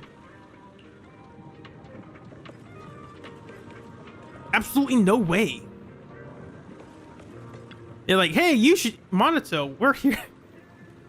No, you got it wrong. They mean no harm. Huh? What's going on? They're just talking. Become the leaders of the shipping trade. We've seen your remarkable strength. You'll rise to become Eridu shipping leaders. It's like, what? That'd be an interesting angle from Monito. Dreams change based on Yidhari's impression of us, but the way she sees Monito is downright strange. My first impression of Monito was that he seemed pretty intimidating, like someone you really wouldn't want to mess with. Ah, so that's how you see me, Yidhari. No, what I mean is, you're incredible, with real leadership qualities. Leadership qualities, huh? Well then, if you still want me on board, you'll have to acknowledge me as your boss. From now on, don't get in our way. We've got important business to take care of. Once that's done, I'll make sure you rise to the top of the shipping trade. You got it, boss. That's fun. That's cute. I appreciate that they put the time and effort to put that kind of dialogue when it really... Ultimately, it doesn't matter, but I appreciate it. Oh, what's going on? Why is everyone knocked out? Who are you? Who let you in? We just came to pay a visit. Hey, didn't you say we were going to act tough? Oh, who are you? I need to speak to whoever's in charge here. Let me speak to your supervisor, Captain Morgan. Who am I? Every ship at this dock belongs to me, Captain Morgan. And you dare ask who I am? I'm going to be king of the pirates. Besides, where did you get those shipping papers? My apologies. So you're the one in charge. Things are a bit complicated here, but in short, they're the ones to blame. So you're telling me my men just fell asleep on the ground by themselves? Like, I like how in this dream, it's like, Lucy is like, yeah, we can do this. And everyone NPC's like, what did you just do? And we're like, You come to my duck snatch at my docks and rough up my men? You're a corporate spy sent from the Minerva Quarter, aren't you? Yidhari, be honest with me. Have you been reading those corporate war novels again? Those novels on the internet are actually pretty good. Oh no, that's why this is so tough. But Captain Morgan, you've misunderstood. We only need the location of the research center. How about we discuss this over? Discuss? My men are lying on the ground and you still want to talk? Try discussing with my fists. Wait, why does everything have to come down to fists? We were supposed to be a slick band of thieves? You don't say. All out attack, a band of thieves? And we're diving into Yidhari's heart? Makes you wonder. And now we're turning into a bunch of reckless punks. Oh my gosh, Morgan, summon your persona, Captain Kidd. The big one's here. It's about time. And all this dialogue too that you get is really cool. I appreciate it. You can still play it. It's just it's not the same because you don't have the story mode. Great, that's a great reference, Wilson. Drake Wilson. I love Kung Fu Panda. Fantastic movie.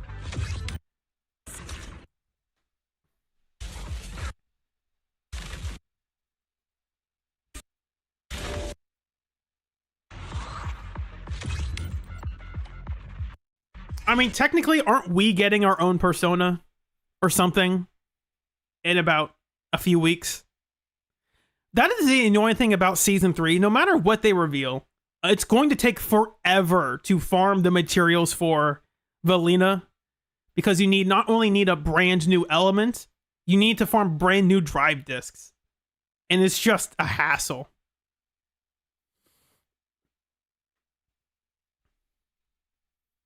And also brand new boss materials as well.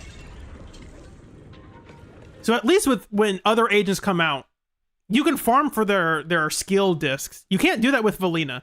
You gotta get skill discs and level up materials and the boss and the sub boss and the drive disc. It's just a lot to farm for. Skip the hassle, just pull Norma. That's true. That is true.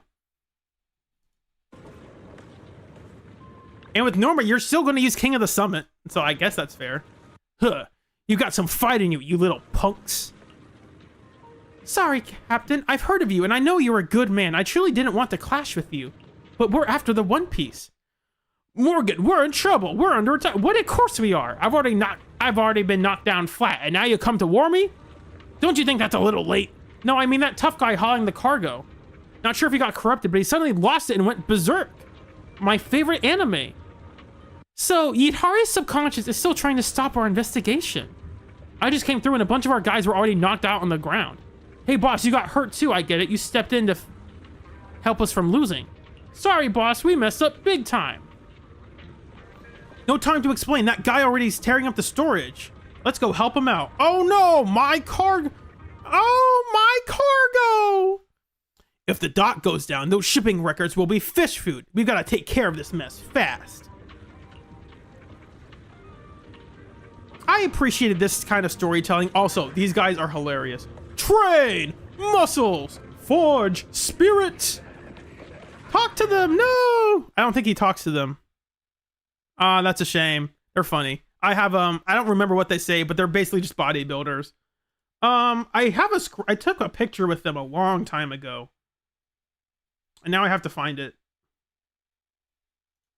I'll play some background music while we wait. Hopefully this doesn't get flagged for copyright.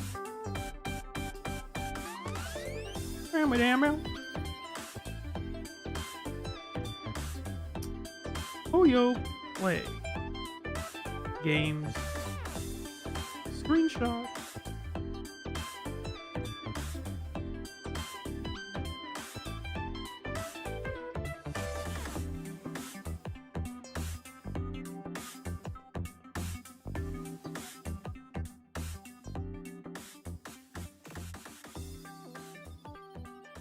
I don't remember when I took him though. That's the issue.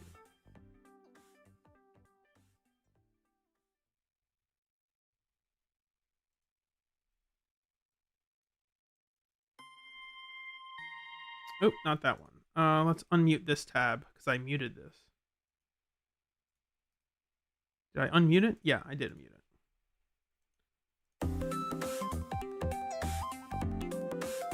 Let's replay that for y'all. Let me see if I can find this. You would not believe your eyes if 10 million fireflies lit up the world as I fell asleep.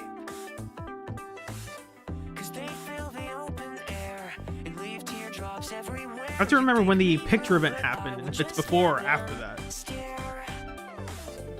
I get 1,000 hugs from 10,000 lightning bugs as they tried to teach me how to dance. A foxtrot above my head, a sock hop beneath my bed. Oh, I can't find the picture now. That's annoying. I definitely took pictures with them. I just can't find them now.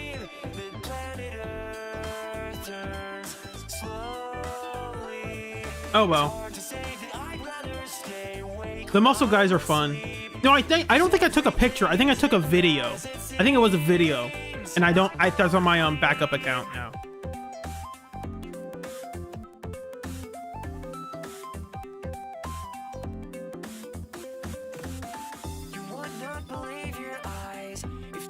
All right. Back to the story. I remembered now, I took a video of like Billy standing in front of them and I was going to use it as B-roll footage for something and I never ended up doing it. So if I want that, I have to start a brand new account. I have to start the story over. Yidhari, something I'm not sure I'll ask you about. Did someone bully you at Port Elpis when you were a kid? Huh? No. Then why do they all look so fierce and menacing? It feels like you might have some stereotypes about them. Ooh, Yidhari stereotyping people? No way. I think it's fun. Somebody help me! We're here to help. Where's that big guy? Thank heavens, he's just on the other side of the dock. Our bros can't hold out much longer. Can you even handle him? Where'd you kids come from? And then we skip this because we don't need to see it again. Not again, but we don't need to see it. And I also like the transition effect for reappearing in the dream. I thought that was cool. It's the little things. It's this thing. It's like, oh, we're materializing. I really like that effect. I hope there are more stories like this in season 3, where it's that kind of level of interaction and immersion that I appreciate. Thanks for helping out with the dock crisis, but business is business. I'm not handing over shipping intel to a bunch of corporate spies. You're as hard-headed as the rocks in the outer ring. We helped you out of a huge mess, so why don't you trust us? Sorry, but this concerns the livelihood of hundreds of our brothers. I can't just hand it over to you. Wait, corporate spies? Oh, I get it now. No wonder they wanted to help us out. Again? Come on. What do you mean? You four, the Zoo Quartet? Disguise yourselves as in the Zoo Quartet? Is that racist?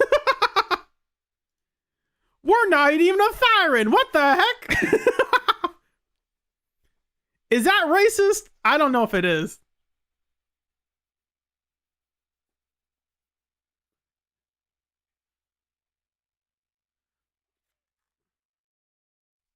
Be right back. Getting water.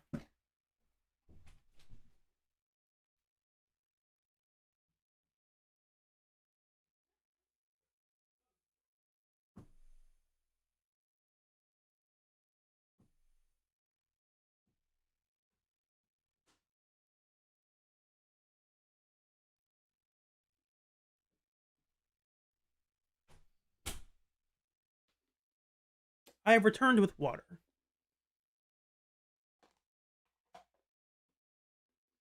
Then again, this is Yidhari's dream, so this is how she views the port people. Like, they're racist or something. Or maybe that she's having a weird dream. Some dreams, you just have them because you have them. Like, there's not a deeper meaning to them.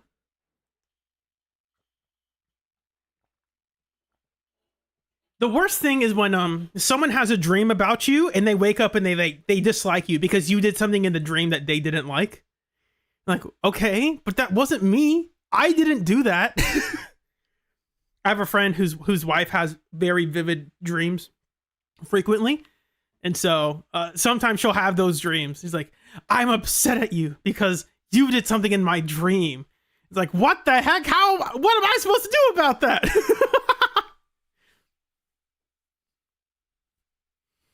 Chud the Builder in Zenless before Markiplier?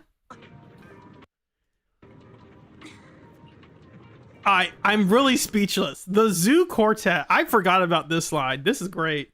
There are a lot of really good lines in this. Still trying to deny it? Don't worry, boss. If they want our shipping papers, they'll have to face my fist. Didn't we already beat you up? And to think I sincerely invited that canine Thyron fellow to join us. In the end, I put my trust in the wrong person.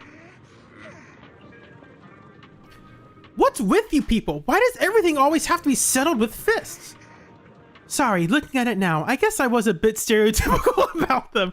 That's, again, this is Yidhari's memory of, this is her dream memory version of them. So if they're racist, if they're weird and stereotypical, that's because that's what she thought they were. Guys, it's reverse racism. They're not racist. Yidhari's racist.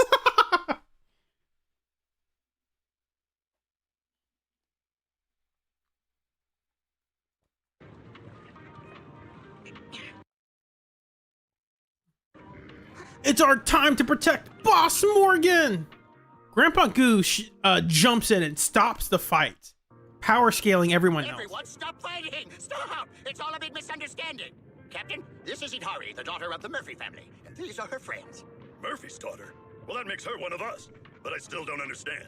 Murphy, the daughter of the Whoops, Murphy family. press the wrong button. Research Center's shipping schedule. They just want to go there and give Hari's mom, Angel, a birthday surprise. Huh?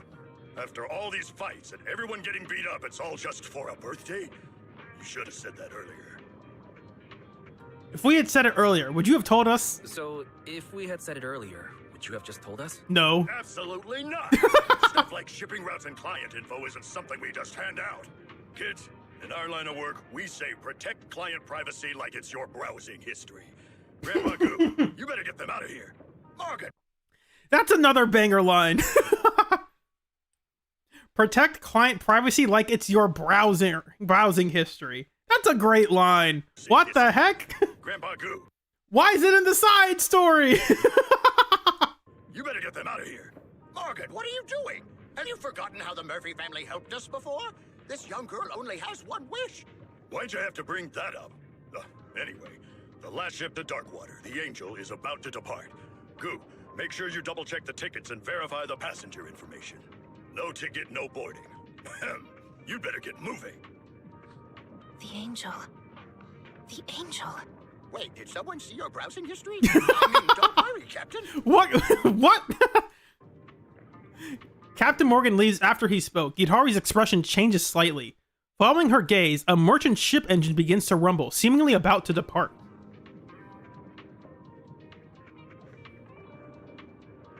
Guys, the system just detected that a new memory has been triggered. Do you want to take a look?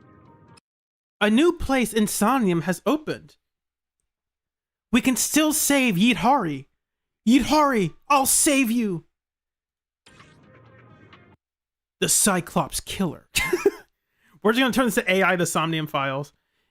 It records Yidhari witnessing her parents talking by the ship's rail at Port Elpis, discussing matters about giving up. Ooh, what does that mean? What are they giving up on? I do appreciate that the backs of these still have like photos. Like these are 3D objects still. I appreciate that. All right, let's take a look. It's probably copy pasted over, but I still appreciate the attempt of making these objects feel tangible. Their faces are filled with conflict and sorrow. I'm not sure if this is the right thing to do. Little Hari is such an intelligent child. I think we might have to give up. Seeing Yidhari like this breaks my heart. I can't do this anymore. Dear, giving up can be a solution too. We deserve a better life. What? What could that mean? Give up on Yidhari? We deserve a better life. That seems odd. No way. Also, I like that Yidhari somehow got the blonde, the recessive hair of her dad, but the also the octopus legs of her mom. I don't know how that happens. I think Thyron biology genetics is a mystery that we will leave unsolved for now. Probably in Zenless, there is probably like a mad scientist who all they do is genetic studies by dissecting Thyrons to discover, like, become the perfect being, you know. I'm waiting for the story to do something with that. Be like, hey, we have a bunch of like animal people running around. There's definitely a crazy scientist trying to like combine everyone's DNA together. That's definitely happening. We deserve a better life. The angel set sail, and Yidhari's parents slowly fade from sight. The memory ends there. Everyone stood still at a loss for words. Makes you wonder if like they have like his arm hair. Is his arm hair just more like tentacles, or it's just normal hair? Because he has a beard, and his beard doesn't have like octopus stuff on it. I'm not gonna question about what counts as fur and what counts as tentacles. That's a bit weird. Because they also have eyebrows, so it's not all hair. The angel set sail, and the memory ends there. Everyone stood still at a loss for words. Wait, something doesn't add up. Give up on what? Yidhari? I think I might know what's going on. Let's call Yidhari over to discuss then. She's over there chatting with Grandpa Goo. No, we can't. We need to reach a consensus first. Some truths may be too hard for her to handle. It's like piecing together a broken puzzle. Without having the right sequence, these memory shards are just meaningless details. Right. The order is important. Right. The order in which the memories occurred is important. Let me think. The first thing that happens should be... I like how this one also gives unique dialogue for when you choose the wrong one. Like, no, it can't be that one. Maybe we'll see it here. Yidhari's parents treated her for ether corruption, but the results were not good. Her mother was very upset about it. But she was being treated for ether corruption, so she must have entered the hollow first. That doesn't seem like the earliest memory. Maybe we should think it over again. And that dialogue makes sense. It's like, wait a second. If they're treating her for ether corruption, she has to have the corruption first. Thank you, Monato. And then we later realize that actually isn't, these events aren't actually how they happened.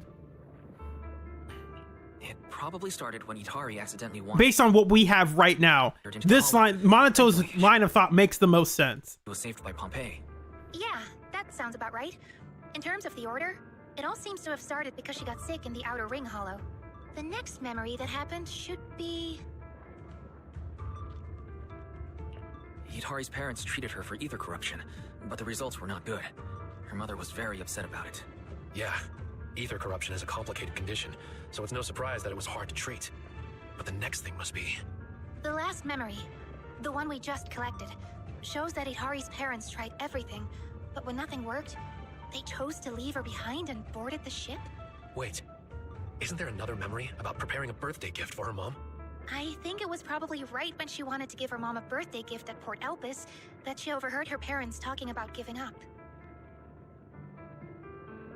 The order of the memories is as follows. Yidhari accidentally entered the hollow and got corrupted. Her parents tried everything to treat her, but it remained ineffective. Then, on her mother's birthday, Yidhari's parents chose to leave her behind and sailed away, never coming back. Meanwhile, she kept waiting, still hoping to celebrate her mom's birthday. Yes. This is the truth I fear Yidhari can't accept. The past she's been desperately searching for is the harsh reality of being abandoned. But no matter how severe her ether corruption was, they shouldn't have abandoned her. And do we really have to tell Yidhari the truth? Even I don't think I could handle that. When I was playing this, I was like, there was no way they abandoned it. That's not what they're going to go with. Forever. Sooner or later, Yidhari will figure it. But it doesn't matter if that's what actually happens. All that matters is that the characters believe that's what happened, you know? And the story is convincing enough from what we've seen. When I said, like, oh, there's no way they're doing that, it's more of like a meta-analysis of the story. They could absolutely do a story like that. But I was like, there's no way they do that. There's no way the writers do that. There might have been something else going on back then. But yeah, there's something else. We need to learn more about this. There's no way her parents are abandoning her, but everything the story's saying, that's like the best conclusion, but I don't believe it. Something that doesn't add up. What do? I don't even know how to begin. Lucia, why don't you say something first? Huh? If I don't know, what makes you think... If you don't know, what makes you think I would know what to say? Yeah, Lucia's not really a people person. At this point, whoever mentioned it should be the one to explain it. Me? Let's go together. Saying something this painful feels a little easier with someone by your side. All right. Let's go together.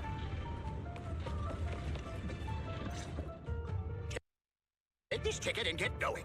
Didn't Captain Morgan say that anyone without a ticket can't board the ship? Thank you. Wait, this is one ticket. What's the matter? That's all I can get for you. Your friends will have to stay here for now. The boat ticket.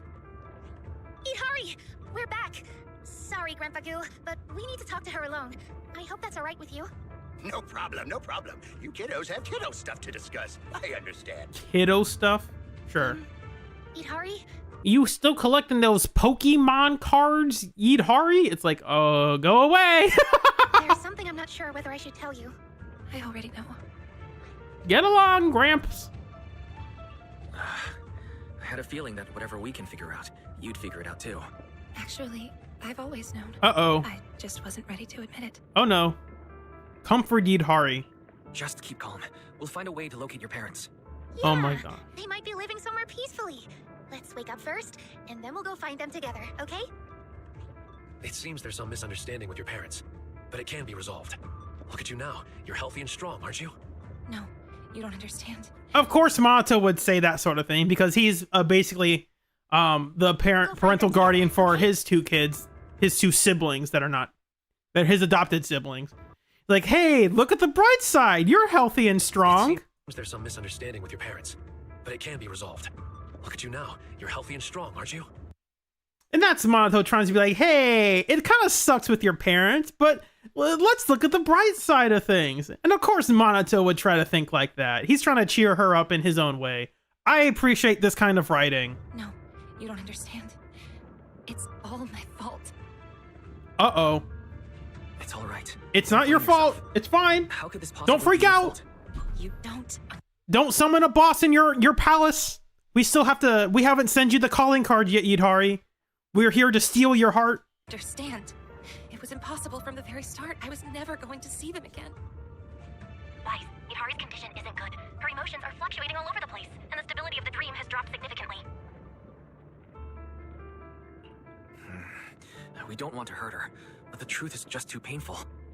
This isn't good. Her dream stability has fallen below the safe level, and I may no longer be able to sync her brainwave signals. Wake up, Wise.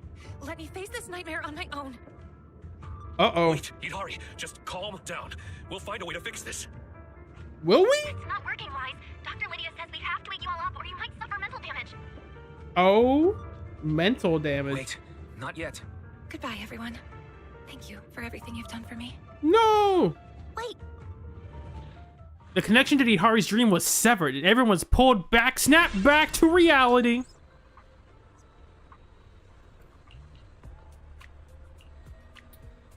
Lucia, Wise, calm down. I know it hurts, but Yidhari's dream is already sealed.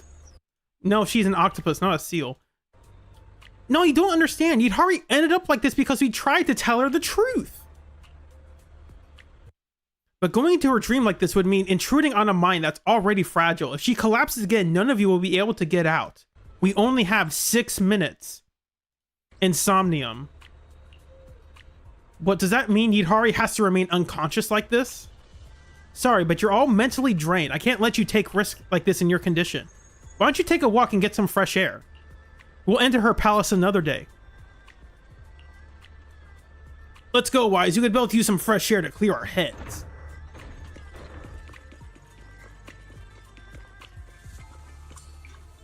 Huh? I didn't think you'd actually come. You just told us to go, dude. What do you mean? You know, Proxy, I never really felt like I belonged at school. That's why I joined the Spook Shack, hoping to find something meaningful to do. But who would have thought, by some twist of fate, we kept finding more and more like-minded friends. Alice, Lucia, and Yidhari all joined our crew. That is interesting. It was just him and Yuzuha, basically, that we know of. There are obviously other people, probably, that look at the forums, but they're not part of the crew. Lucia's always talking about dragging us off to remote hollows to chase after night horror legends. Of course, we worry about her just as much as we do about Yuzuha. Whenever that happened, Yidhari would reassure us. Don't worry, I'll guide you through every path ahead. Who would have thought, with her trapped in her own dream, we'd be so helpless to do anything? So what they don't show is we are missing. I mean, that's fair. We are missing a story of the three of the group actually hanging out together, of them going on their own adventures, and I think that's fair.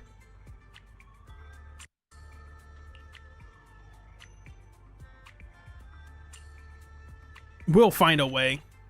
Yeah, we'll find a way somehow. Sorry for going on like this, but no matter how painful the truth is, I want to face it with her. Yeah, we'll show you your true form. Yeah, no matter what, we have to bring Yidhari out of this dream. Come to think of it, we've been out here for a while. Let's go back and see how Lucia's doing.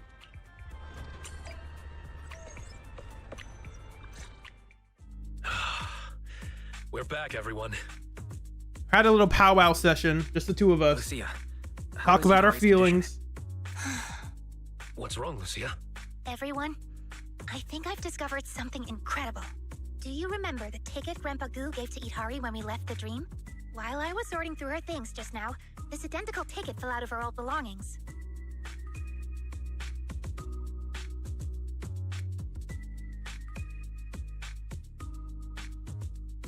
Hold on. If Hari's parents were the ones who took the ship and left her behind alone, then why does she have a ticket? Ticket is as delicate as cicada wings, seeming as if it would crumble between fingers at the slightest touch. The ink says, Port Elpis to Darkwater Research Center. Revealed the route it once represented, and the torn validation stud shows the ticket's owner had indeed boarded this ship. Where's my ship? Could it be that she also went to Darkwater Research Center? Yeah, and the ticket has clearly been used. It seems like there's only one possible explanation. I'm getting confused. What exactly happened? Given the situation, I guess we'll have to ask Grandpa Goo what happened. Let's meet at Port Elpis tomorrow. I feel like we're missing something. Yeah, we haven't got a clue. We're missing everything. Grandpa Goo, there's something. Hey, Grandpa Goo, let's talk about this. Hello, Grandpa Goo. We're friends of Yidhari, and she needs our help right now. Could you take a look at this ticket for us? Takes this ticket and studies it closely. Yidhari? What's happened to her? I haven't heard from her in a while. Wait, Darkwater Research Center. Where did you get this ticket?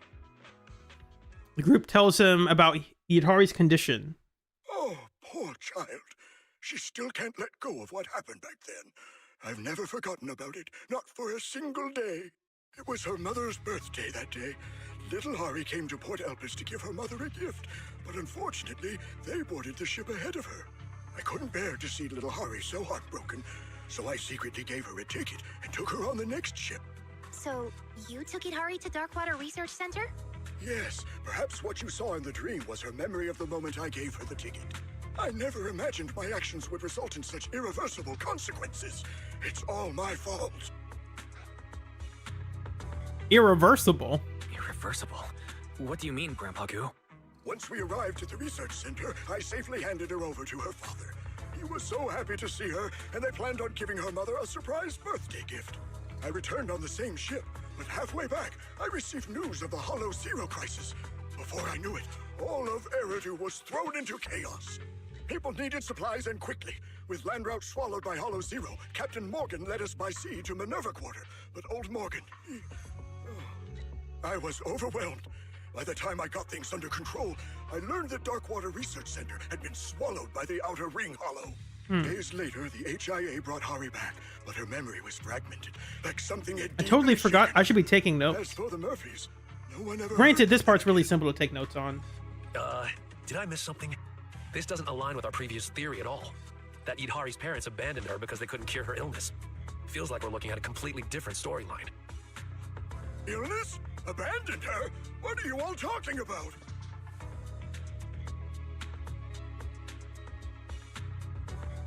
I don't know what happened to Darkwater Research Center after the Hollow Zero disaster, but before she boarded the ship that day, Hari was always a healthy young girl. I don't know exactly what they were doing at the research center, but from what I knew of the Murphy couple, they loved Hari more than anything. My brain feels a little overloaded. Where did things go wrong? Uh-oh. I Whoops. think we were wrong from the beginning. We had the cause and effect flipped from the start. What do you mean? We thought Hari was already sick before boarding the ship. We assumed her parents cruelly abandoned her since they couldn't treat her corruption. But Grandpa Goo said that she wasn't sick before boarding the ship. This means that she boarded the ship first, and the illness came later. That means her parents didn't abandon her when they boarded the ship. When they said they were giving up, it couldn't have been Yidhari that they meant. It seems that giving the gift and boarding the ship happened first. Yidhari came to Port Elpis to give her mother a gift. She then boarded the next ship, where Grandpa Goo took her to Darkwater Research Center. So, Yidhari's corruption must have started after the Outer Ring Hollow swallowed the research center. Yeah, that's likely it. The Darkwater Research Center we've been looking for was always in the Outer Ring Hollow. In the dream, Pompey mentioned that Hollow Zero caused its abnormal expansion. Yidhari's parents treated her at the research center. That's why only tactical machines marked with the Darkwater Research Center emblem have recordings of her treatment. We're still missing details about what happened inside the Darkwater Research Center. All we know is that Pompey found her at the edge of the hollow. Yes, that's the last piece of the memory.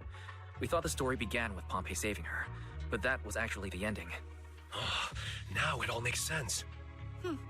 As for what happened in between, we'll have to return to the dream to find out. Kids, I don't quite understand everything you're saying, but please keep me updated on Hari's treatment, whether it's good or bad. That poor child, she's been through so much. Don't worry, Grandpa Goo. We'll do everything we can to bring Yidhari out of the dream.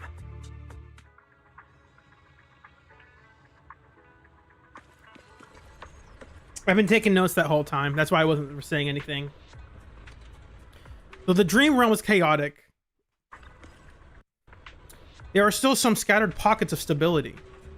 Maybe I can create an exit from the dream by intervening externally. Huh? You're back. Hari's condition is in some kind of hollow-like dreamscape. Any idea what's going on there? Everyone tells Lydia about the recent investigation. I see. Actually, Yidhari must have recalled a new memory yesterday, but things were so chaotic that neither Belle nor I noticed at the time. It's a memory of Grandpa Goo taking her by boat to the Darkwater Research Center. It records those taking the transport ship Angel. I need to write that down.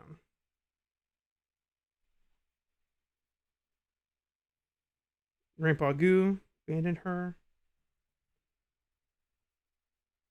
Got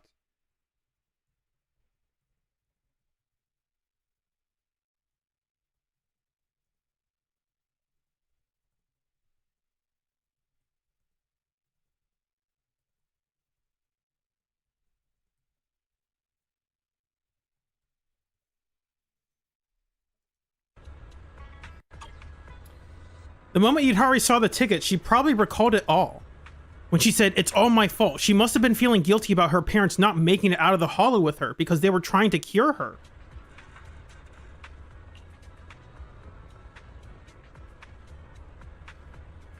Well then, we definitely have to go into the... Oh, I started this on a new line.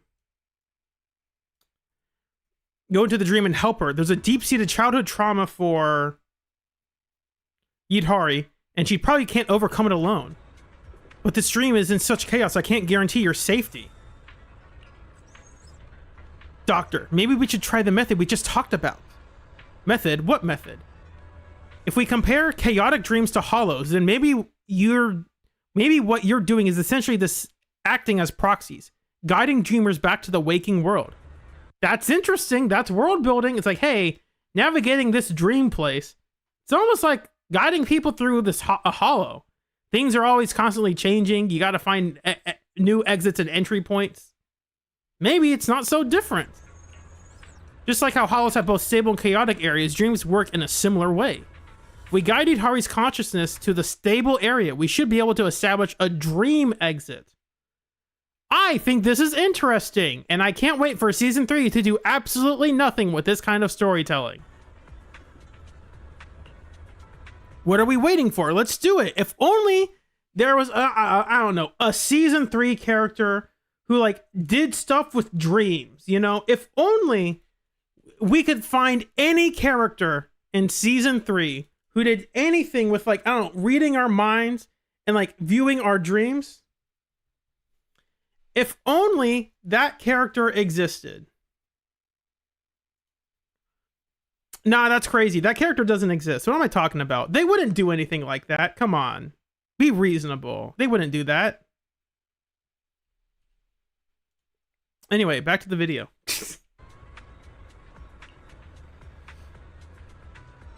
Perhaps because the dream world is simply too chaotic, the data of ethereals and machines that can be controlled is unstable. You'll lose the power to protect yourselves.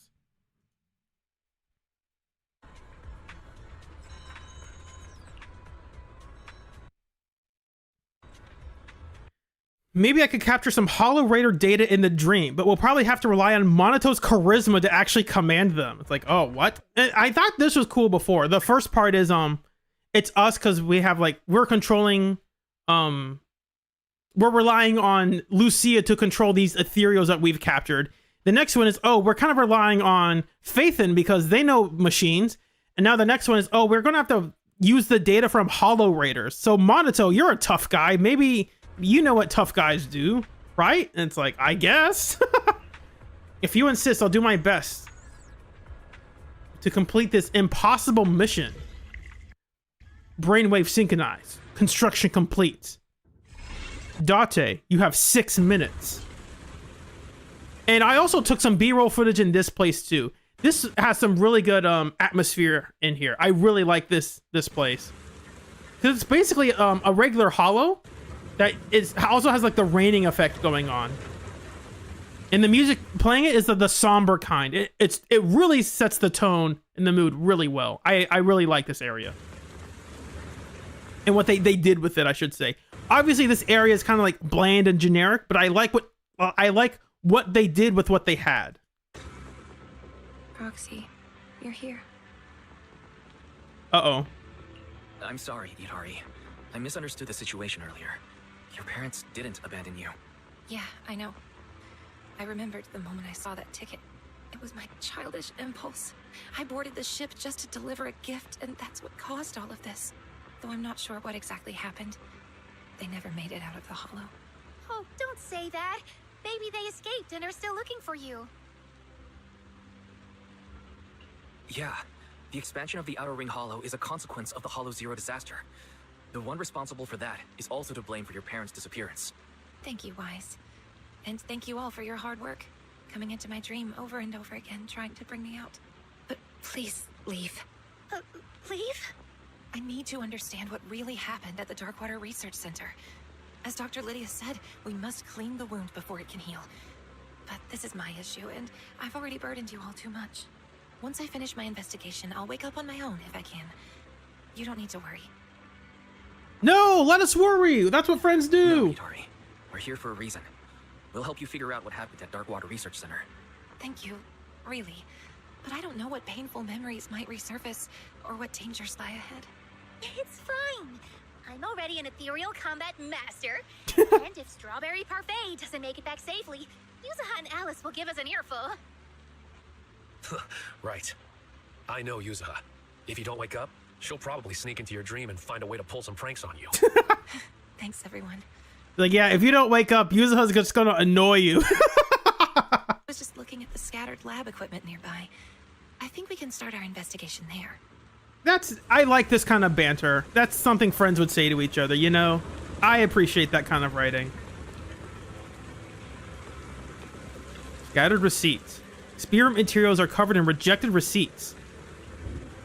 According to the record, it seems because the government banned research in this area, they had to rely on sea routes through poorly regulated Port Elpis. Yikes, why do I get the feeling some shady research is going down here? We still don't have any strong discussion about Geppetto being, like, created by humans. There is that inkling of, like, maybe Geppetto was, like, a man-made ethereal, but we never talk about it anymore. Embargoed cargo, labs in the middle of nowhere, and research periods that only let you go home once a month. Maybe this is illegal?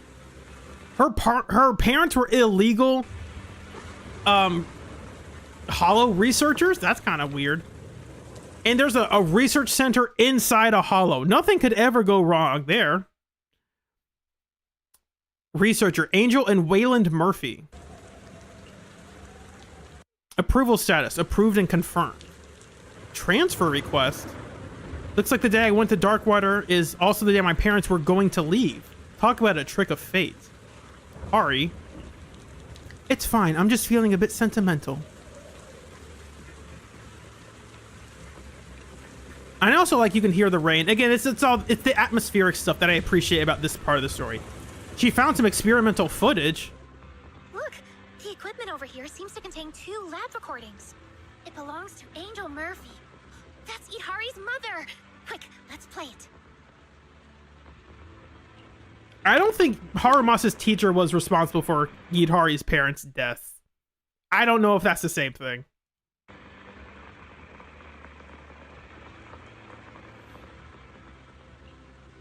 It's hard to believe, but we've been working here for 3 years. Now that we're leaving, it feels so surreal. I once thought I could achieve something great, but in the end, my research became a weapon used for evil. Hey now, if we can take care of Hari and make up for the 3 years we've missed in her life, then it will all be worth it. Wait, the security department just messaged. They said Goo brought Hari to the center and that she wants to celebrate your birthday with you. Ugh, that little squiggly bean. Didn't I tell her to stay home and rest? Squiggly bean. That's It'll be funny. Fine. It's our last day here anyway. I'll ask security to make an exception and let us spend the day together as a family for your birthday. Oh no. You just said we accomplished nothing in these last 3 years. But to me, Hari is our greatest achievement. The first recording come to an end, and Yidhari remains frozen in place, staring at the screen. Should be came to an end. Or comes to an end. Our conclusion earlier was correct. Yidhari really did make it to Darkwater Research Center back then. Yidhari, are you alright? Do you need to take a break? No, I'm fine. Let's play the next recording. Uh-oh. Play the next one. I don't like those sirens. Those aren't good. Alert! Alert! Outer ring hollow expansion detected. Ether concentration at the center has exceeded safe levels. Uh-oh. Personnel, please evacuate immediately. All personnel, please evacuate immediately. Hurry! Clear the test bench now! What's going on? Wayland? The hollow suddenly expanded. What happened to Hari? I just got her past security when the outer ring hollow expanded out of control. She inhaled too many ether particles and she's in bad shape right now. Again, it's all the atmospheric stuff with the sirens still going on in the background, like the how the recording muffles their voices in the audio tape itself. First, Hollow, grab the protective suits. We need to leave immediately. Okay. Those stops, The visual effects to still make it look staticky. I know they've done this before, but I still appreciate how this kind of storytelling brings it all together. A weak voice says, coming from Yidhari, says, "Mommy." Mommy. Happy birthday. Can we go home now? Yes, yes. We're going home. Right now. Yes, don't worry, sweetheart. Mommy and Daddy will take you home. The recording ends, and Yidhari's sorrowful, uneasy expression is reflected on the dark screen. Well... Okay, you're talking about our teacher? Okay, maybe. I have no clue. I don't know. I thought she was doing stuff with Void Hunter weapons or something. It's okay. I thought they were researching Void Hunter weapons or something. I guess we'll talk about that in season 3, maybe. I don't know. Hello, No need to Pearl. say anything. Fan MC. Let's keep going. I need to know what happened next.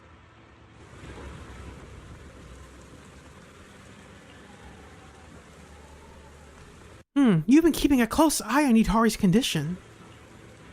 Bell warns you through the terminal. I'm detecting a lot of unstable data heading your way. Aren't you keeping an eye on the situation?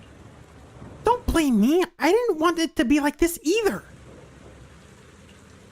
Just as I thought, the closer we get to the truth of Yidhari's memories, the more the subconscious manifests as ethereals to attack us.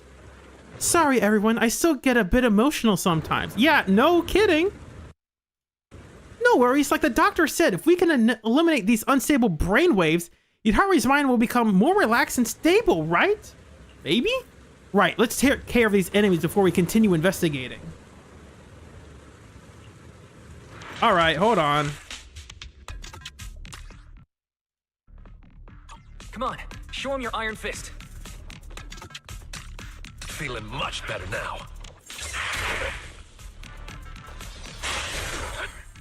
We don't need to watch this. This is not the one we will watch. There's another one we will watch because the music's a banger.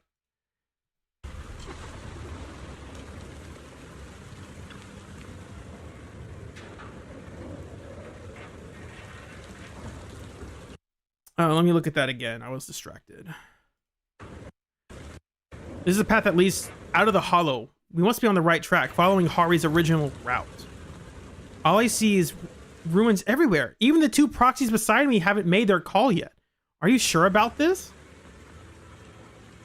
What? I've been to the hollow plenty of times. Just because you haven't eaten mutton doesn't mean you've never seen a sheep running. What the heck is this line? What does this mean? Just because you haven't eaten mutton doesn't mean you've never seen a sheep running. He's talking about here's the pathway, and it's like, what? She's a goat. Is she allowed to eat mutton? Isn't that a bit too close? That also confirms there are sheep, like regular sheep. Are there sheep people? Do they count as mutton? Eat what? Even Lucia's like, what the heck are you talking about? Why would I eat mutton?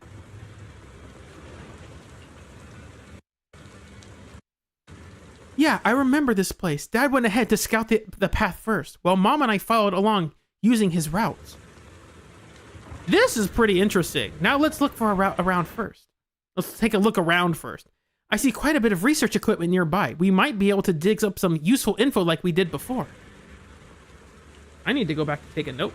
Let's take a look around first.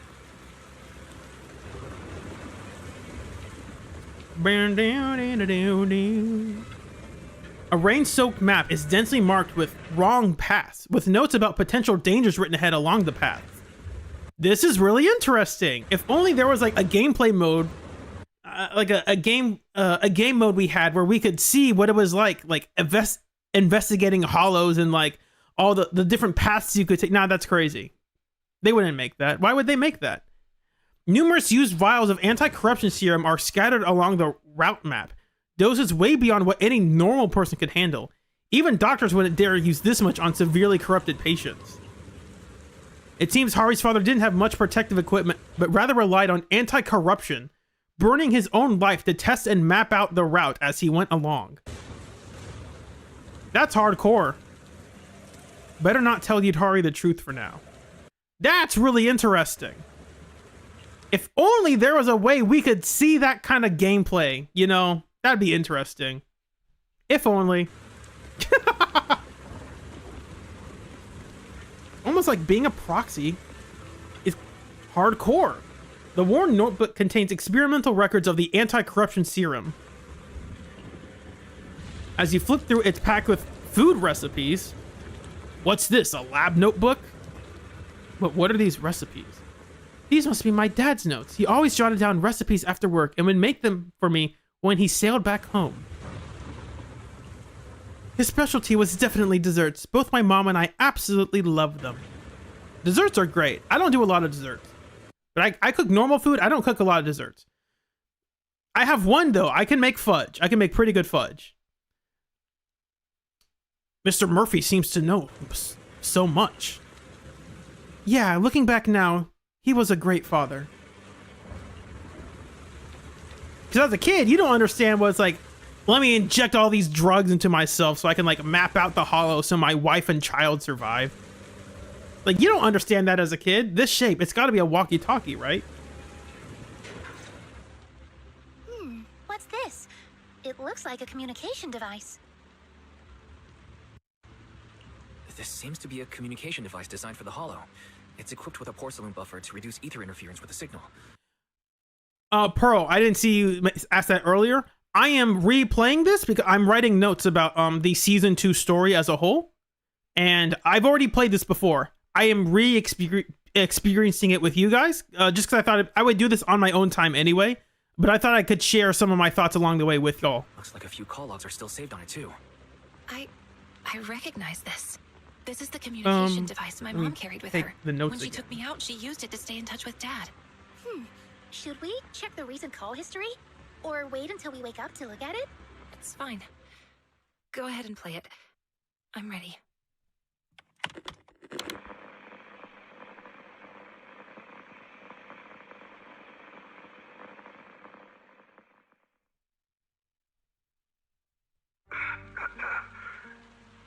Did you receive the map? This should be the shortest route out of the Hollow. Got it, dear.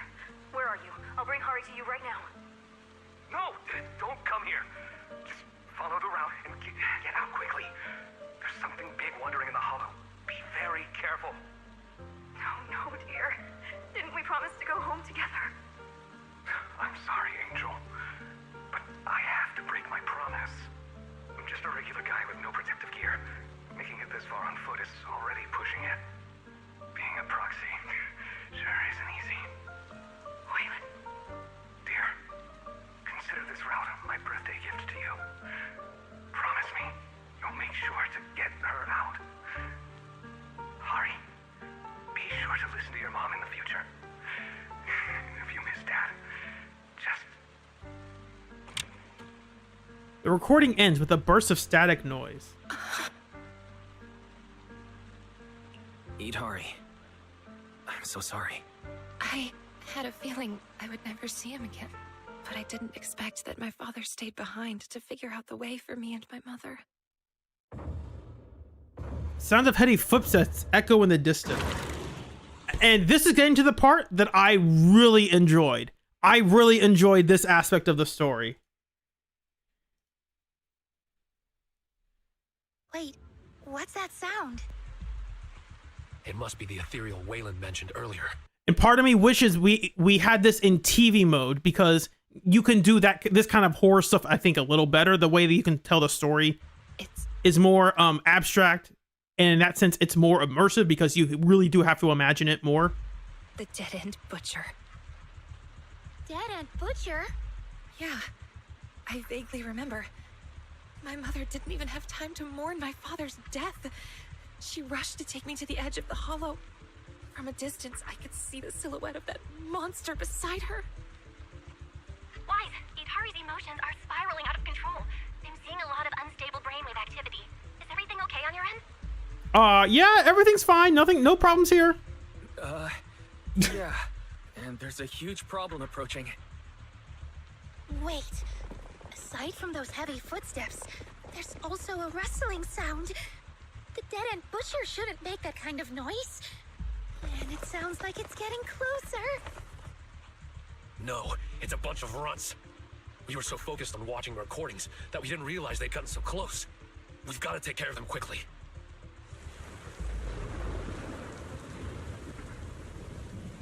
We need to wrap this up quick, or more ethereals might show up. I really like the audio design they do for these scenes. Let me go back to it one more. It wasn't here. It was Stayed behind to figure out the way for me and my mother.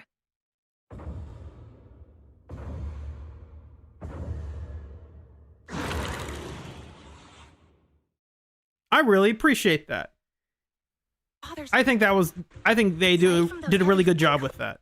Let's skip ahead. We fight more ethereals. They don't really matter.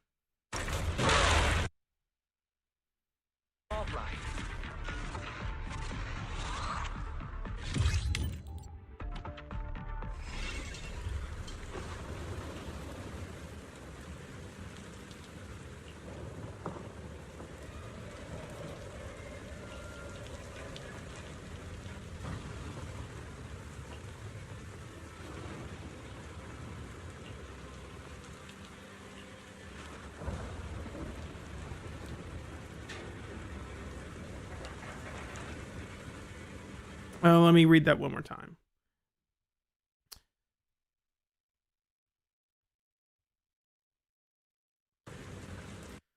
Hold up, that big guy's voice is getting closer. Did it really catch up to us? We took too long fighting those small ethereals. Damn it, guess we'll just have to face them head on. Better not. I feel like Tiny Tiki's tiny frame might shatter at the slightest touch. Ugh, what a headache. If only our attacks actually did anything. Let's try to find a way out. Bell connected and say, yeah, there should be an area up ahead with stable brainwaves. I can try setting up a dream exit there. Let's get moving. Once we wake up Yidhari, our mission will be complete.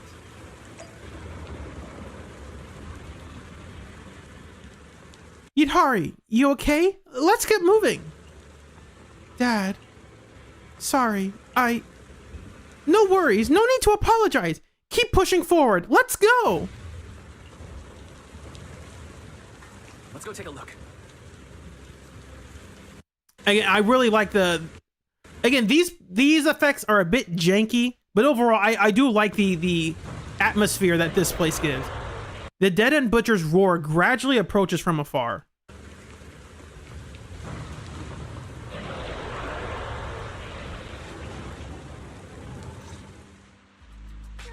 Why is the Dead End Butcher still closing in? I think I can already see its shadow. Proxy, did you see a way out? Wise, the area up ahead on the right is where her brainwave signals are stable. I might be able to create an exit from the dream, but it'll take some time. We don't have time. This, but time is exactly what we don't have right now. The heavy footsteps of the Dead End Butcher echo from the left side of the road, and its roars gradually grow closer. Again, I really like the sound design in this.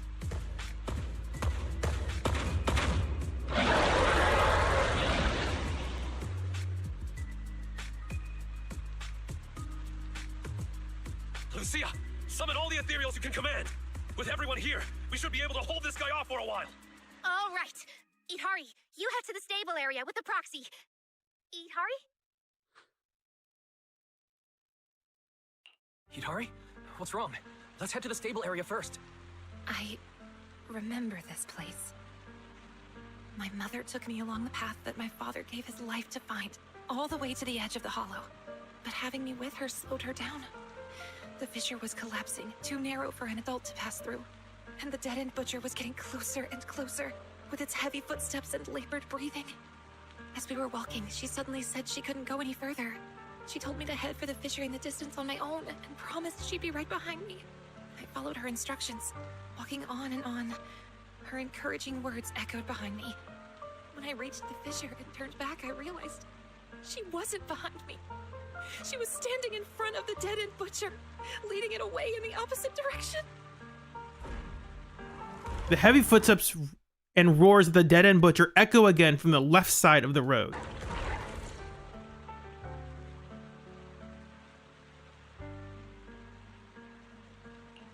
Yidhari, I'm sorry you had to go through this, but we need to leave this dream and wake up.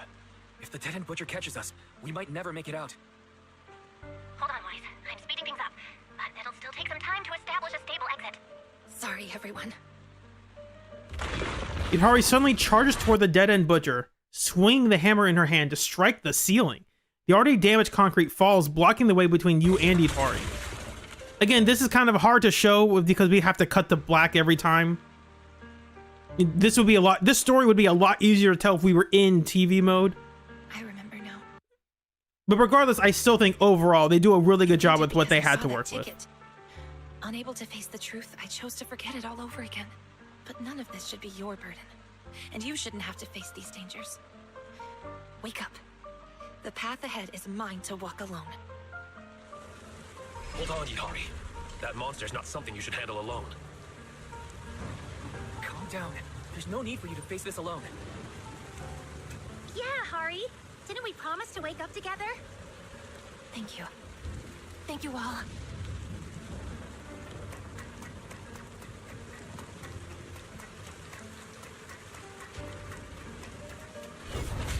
The Dead Butcher brought his weapon down on Yidhari. Still lost in her parents' tragedy, she failed to block in time and was slammed heavily to the ground. She couldn't block? That's the one thing she does that so easily with her kit. What do you mean she couldn't parry it? All that was left was an endless blur of darkness and unconsciousness. Yidhari just dies in her When I dream. was little, I hardly saw my parents. But I knew their research was important, so I didn't want to disturb them.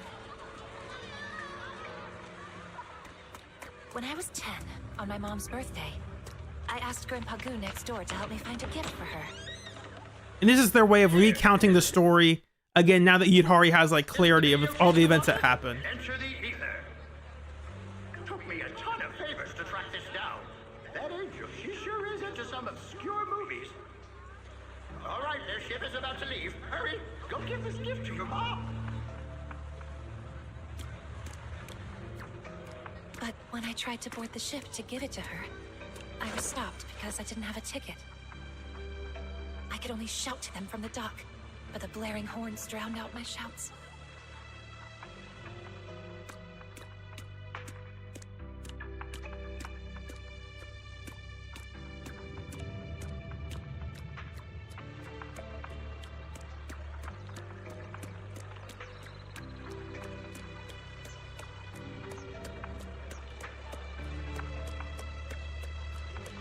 What's on your mind? Still can't let go of that research. I'm not sure if this is the right thing to do. Little Hari is such an intelligent child. I think we might have to give up. Seeing Yidhari like this breaks my heart. Here, giving up can be a solution too. We deserve a better life. You don't blame me. Creating a cure so that people don't have to fear the hollows any longer. Isn't that your lifelong dream? My lifelong dream? From the moment little Hari was born, my dream has only ever been you and her. Aw. By the time Grandpa Goo noticed and came to help, the ship my parents were on, the Angel, had already departed.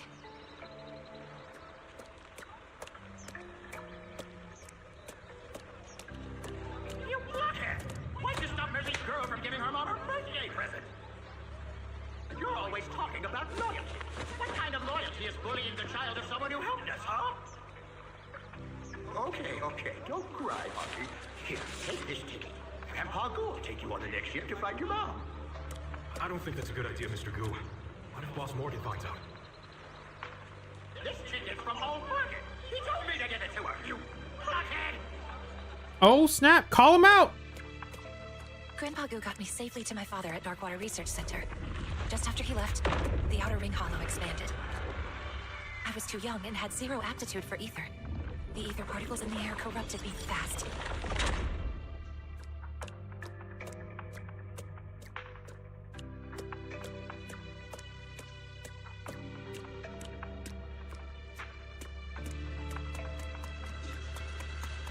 Father brought me back to the lab to treat me. But the corruption had gone too far. Even my parents, experts in anti-corruption medicine, couldn't stop it. Considering the physical strain on the subject, we suspended the use of primary medication. The subject is projected to develop a core in approximately 12 hours, and will be fully corrupted into an ethereal within 18 hours. Experiment time, 27 hours, 30 minutes. Successfully injected ether resistance booster. Ugh! They do the sounds of the injection too. Experiment time, 29 hours, 6 minutes. Ether concentration in blood dropped significantly, but side effects include hallucinations, both visual and auditory. Angel, you gave Hari. I'm sorry, Waylon. I had to try. I have to save Hari. They gave us the T virus. After receiving the prototype injections, I began to see a whole new world. Strange people appeared before me, reenacting past scenes over and over again. Voices clamoring all at once. They gave her superpowers. That's why she has weird stuff happening. Hari just flew up again. We might not be able to leave yet. Then you stay and take care of Hari. I'll go scout ahead. We have to find a way out of this hollow. Wait, what are you doing? Didn't the higher-ups take all protective equipment? Don't worry, I'll manage. If I hadn't switched majors chasing you, I'd already be a proxy by now. Aw. When I finally recovered enough to walk, my father had already sent us the extraction route, just like he had promised. But when my mom and I reached the rendezvous point, he wasn't there.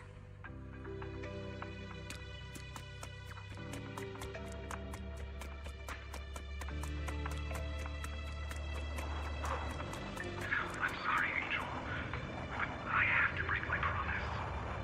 Just a regular guy with no protective gear. Making it this far on foot is already pushing it. Being a proxy sure isn't easy. Wait.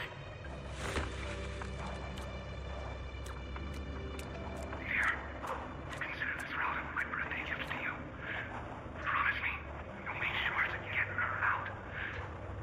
Hari, be sure to listen to your mom in the future. If you miss Dad, just... I do think the later parts of this are hurt by a little bit of poor pacing, because the way this story was revealed is they released part one on one day, and I think like 2 days later they released part two, then they released part three another 2 days later, or something like that, when this originally came out. And so naturally, if you play the story, if you were playing every day, then you would get spoon-fed these stories, and you would have to take a break. And so in that sense, I don't mind them like doing the Yidhari's like, here's the actual timeline of events thing. I do think the pacing for the later half is a bit clunky though. Just because this is information you just found out like an hour ago, and so they're repeating it again. And it's like, maybe they could have gone through this part a little bit faster, but they're also revealing new details and they're showing it in a different way. We had no time to grieve. My mother took me along the route Father sent us to the exit. But what got to the exit faster were the terrifying footsteps of the dead-end butcher. And what's great about Butcher is he was like back in chapter 1. Like after the prologue, he went to chapter 1. Like Dead End Butcher was the big guy of that part too. I'm pretty sure it was him. Maybe it was the prologue. I can't remember. I think it was the prologue too. Yeah, I think it was the prologue. He was the guy with the train. And it's like, yeah, here's this really big, intimidating ethereal. Ooh, isn't that freaky? It's like, yeah, this guy's kind of scary. Now we never see him anymore. Hari. So I like what they did with this. They're like, oh, they reminded people, yeah, Dead End Butcher's a killer. Mommy's tired. The exit's just ahead. Just keep walking that way. Don't worry. Of course I'll go with you. I'm just too tired to keep up at your pace. Aw. I really thought she was just tired, so I walked ahead, as she told me to the exit. Go on, my girl. Be brave. Mommy's right behind you. But when I turned back... Oh, you're right. Prologue was Dullahan. Butcher was chapter 1. You're right. The train was part of Nekomata's story. We rerouted the train or something. I saw she was walking the other way, straight toward the dead-end butcher. My dream has only ever been you and her. And what I appreciate in this story, it's not just, here's how I feel about my parents. It's also how it's sharing how Yidhari's parents feel about each other and how they feel about her. So I appreciate that storytelling, because when you become a parent, your worldview does actually shift for a lot of people.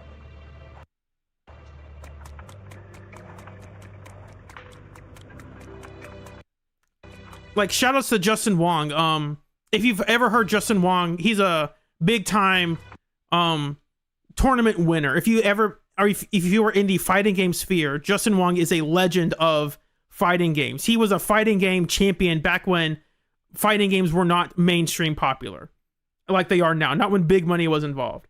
And when you hear him give like speeches about like, thank you for honoring me, his shout out is always to his daughter. Like, I live for my daughter, she's the most important thing in the world. Like, he a decade ago he never would have said stuff like that because he didn't have a kid. He wouldn't be like, yeah, I'm thankful to have this honor. I'm just going to keep winning. I just got to keep winning tournaments. That's all I care about. But now it's like, nah, I'm doing this for my daughter. It's like, oh, that's sweet, dude. Having a family changes you. You're here, Hari. You've grown so much. Mommy. I'm sure you have many questions. Like why your dad and I were never home when you were little. Why we couldn't be like other parents and watch you grow up. And I do appreciate that in this scene, this is the first time we're seeing them in like the normal palette instead of like the faded colors that we have been seeing them up until now. So like this is the in terms of storytelling, as a writer, you say, oh, so this is the one time Yidhari's having a clear and vivid, like this is the moment with her mom that is the clearest and most vivid. And it's the most important part we're supposed to get from this. Why we couldn't be like other parents and watch you grow up. If you ever watched Up, the Pixar movie does a really good job of storytelling with like color saturation. They do a really good job, and it's very subtle, but they do a good job with it. Your father and I were devoted to finding a way for humans to no longer fear the Hollow. Tops told us that if we succeeded, the medicine we developed could change the world. That's how we ended up at Darkwater Research Center. We were only allowed to visit you a few times each month. As the research went on, we realized it was all serving the higher-ups' personal agendas. Everything we did, every bit of effort, was just to make their soldiers stronger. I'm so sorry for missing out on so much of your childhood for something like that. It must have been hard, being on your own all these years. No, Mom. Grandpa Goo has always taken good care of me. I've been eating well, not being picky, and I've grown taller. I've also been studying hard, and I became a proxy, helping many people in the Hollow. That's wonderful. Looks like our little Hari has grown into the person we hoped she'd become. Your dad would have been so proud. If you watch Naruto, you know the way this unfolds, this is very Naruto coded. In the distance, the sounds of fighting and the roar of the dead-end butcher echo faintly, like they're coming from outside the dream. It's almost time. I think you should get going now. Please, can't I stay here with you? I keep dreaming that you and Dad come home, but every time I wake up, I'm still all alone. I don't want to be apart from you again. A few more shouts echo in the distance, and the words become clearer. How are things on your end? Has Yidhari woken up? Not yet, but there's some response. How can someone who's already fainted faint again in their own dream? This doesn't make any sense. You're one to talk. Commanding hordes of ethereals in someone else's dream? Listen, your friends are doing everything they can to wake you up. You're not alone anymore, and that puts my mind at ease. Besides, I think they need you more than your father and I do now. Is there really no way for me to stay here? It's okay. My little Hari is a proxy now. You'll lead the way for others when they're lost, won't you? Don't dwell on the past behind you. There's still more to see up ahead. So go on. Be brave, my child. Mommy, will we meet again? Yes, Hari, we will. One day, we'll meet again, in a place free of darkness. Hari, be sure to listen to your mom in the future. If you miss Dad, just... Go on, my girl. Be brave. Mommy's right behind you. And that's the thing, like, oh, you have to, I'll be right behind you. It's like, you have to lie to your kid to get them to safety. It's like, oh, that stinks. You hate to do that. Here's where it gets cool. We're gonna watch this one. Surrender, Dark Lord of Dreams! The music in this is like, oh my gosh, they went all out for this moment. What the heck? Feeling much better now. Perfect timing.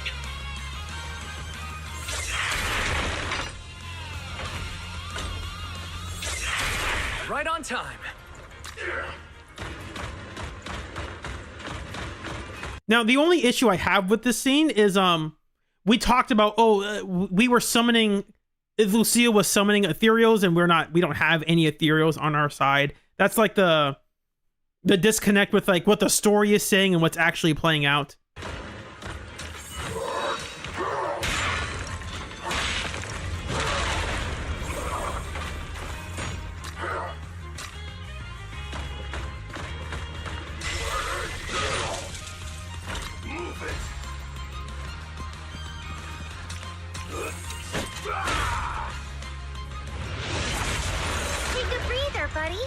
Oh, like, oh, what? One? That was a one-shot kill? Is this the end? Wait, Yidhari's brainwaves just stabilized. I think she's waking up.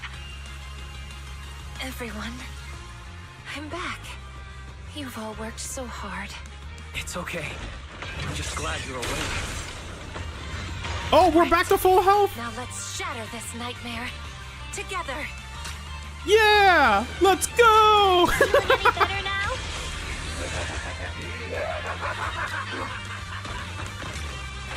You okay?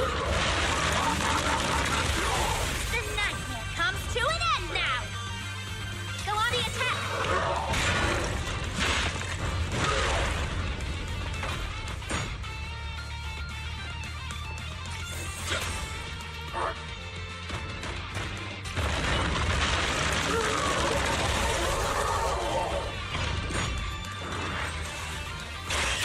Master the ethereals and to Master the timing! The music in this is so good. I don't think this music plays anywhere else. I'm pretty sure it was made just for this. Lock in. Press the right on time.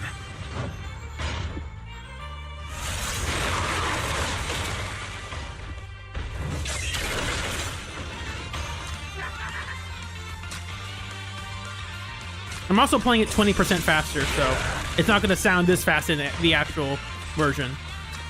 That's better.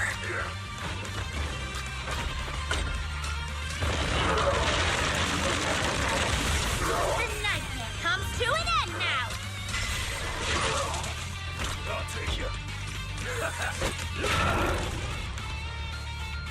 He's so close! You got him!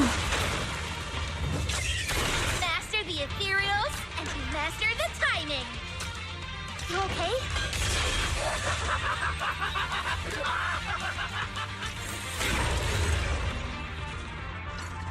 Yeah!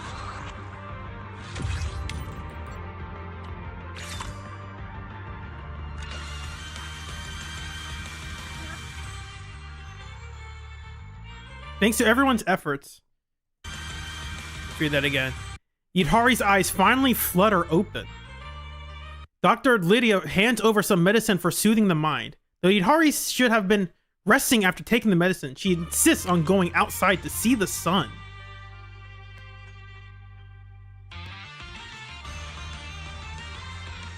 Everyone decides to go together, out of concern for Yidhari's condition and also because you will all really need this long overdue sunshine.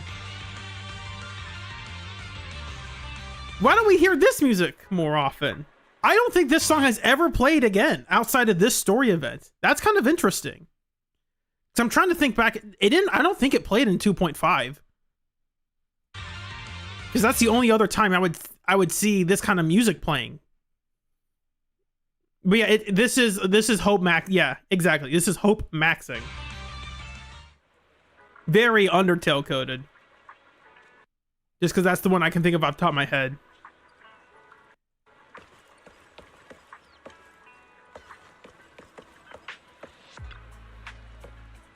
Proxy, you better check this out. Yuzuha rushed back in a panic, and now she's arguing with Yidhari. Yuzuha stands next to her with her hands on her hips, stomping her feet. She certainly looks frustrated. I bet. If something's bothering you, you can just tell us. I want to help out at the resort, and you somehow ended up passing out? I just went, sorry, to help out at the resort. I was so scared, I booked the earliest boat back. Thank goodness you woke up. Sorry, thank goodness you woke up. Yuzuha was already looking up ways to scare people awake from their dreams. Thank you, Yuzuha. We can always count on you. What do you mean, scared? I call it psychological stimulus therapy. Alice skipped class, so I had to improvise and come up with this method on the spot. Thank you. Thank you for trying to scare us awake. Well, there are gentler ways, but Yuzuha's worried they might not work. I'm glad everything's okay now. Take it easy these next few days. I'll treat you to some of the best food in Sailoon Bay. No need. I'm planning to investigate my parents' past, especially the truth behind the fall of the old capital. Hey, we keep going on that topic again. Huh? We need to investigate more? What do you mean? That's the one thing we want to do. Don't worry, I won't pass out again. I'm doing this for those who, like me, lost their loved one because of Hollow Zero's expansion. My heart's finally at peace, but their wounds might still be buried deep inside. Sounds like a good plan. Yeah, maybe the fall of the old capital is connected to the night horror too. Wait, you want to join me? Of course. You're part of the Spook Shack crew. No way we'd let you do something this awesome without us.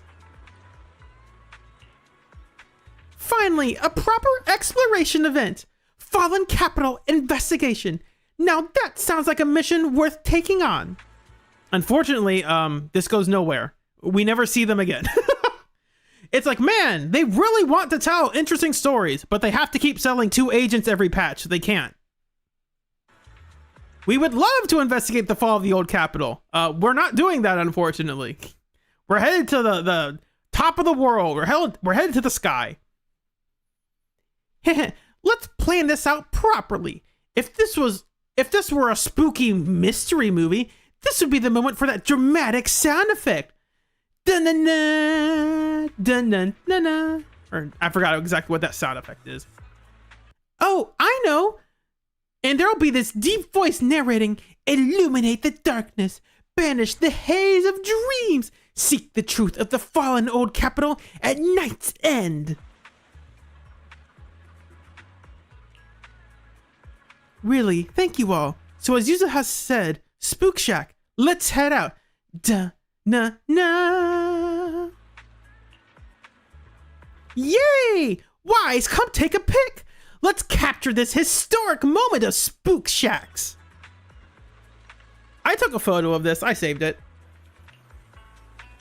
Sometimes I just skip past this, but like, you know what? This event, I like it. There were some rough spots in like how the story was presented. I wish they would change some things, but overall, I really enjoyed this story, the event, and the context of how they presented it. This could have been its own agent story, but I think it worked better with the gameplay aspect. Like, hey, we have a character whose whole gimmick is dream stuff. Let's just make that a new way for players to engage with the game. I like that. What should I eat later? Do you know, Hari? People in Wi-Fi actually eat fortune-telling turtle shells. I'm sorry, what? Eat fortune-telling turtle shell? Stop making her stereotypes about Wi-Fi any worse! Monto's like, stop it! If we have to go back in, things will get worse!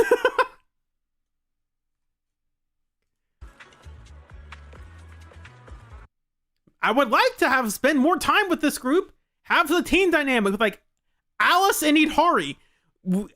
Again, maybe I'm missing context because I did not pull for Yidhari, so I don't have those trust events. I swear, I will be greatly upset if there is not a trust event between Alice and Yidhari, where Alice is just talking about, oh my gosh, Yidhari, I hate how asymmetrical your outfit is. What the heck is this?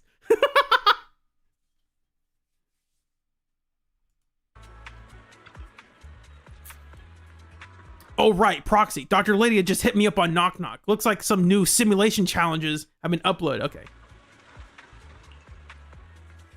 Ask if you give it back. It's more like, hey, you want to do the boss challenges now? And that's it. That's the story. They're like, hey, we should investigate the fall of the old capital. Isn't that interesting? Isn't that like the thing we, as the proxies, were doing? Wouldn't that be cool to, you know, go back to doing that? No, sorry. We got to learn mystic powers. Like, okay, fine. Fine.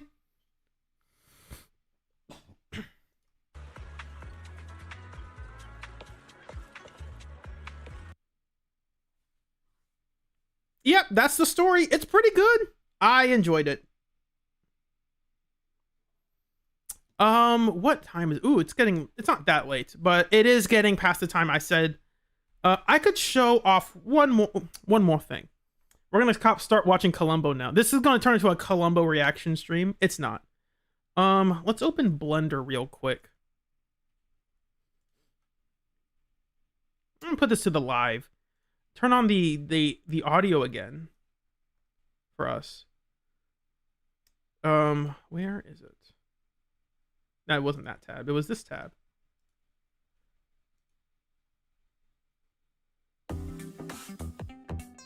Open recent. No, it was the other one. Basically, I'm having to go through this and rename everything into English. Because I'm trying to import this model into 3ds Max for something else that I need to import it to 3ds Max for it to work. And to do that, I have to change all of these names to English. So it's just taking a while. And there should be another one that actually saved it. There we go. Yeah, don't save. Yeah, this one has more of that stuff that's in English. So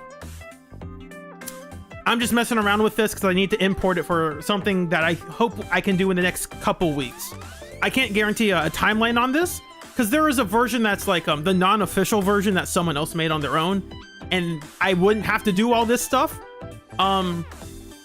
But I think this might be cooler. So I'm debating on whether or not I take the extra like hour plus to make sure it all works and I can actually transport it over. Because if you transport it over now, 3ds Max will just die. Because like, what are these foreign characters? I don't know what that is. So I need to make them all English names.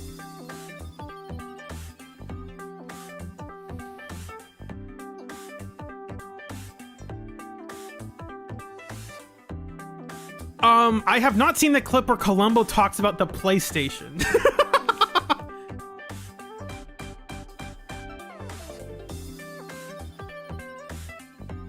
Yeah, so that's all I got.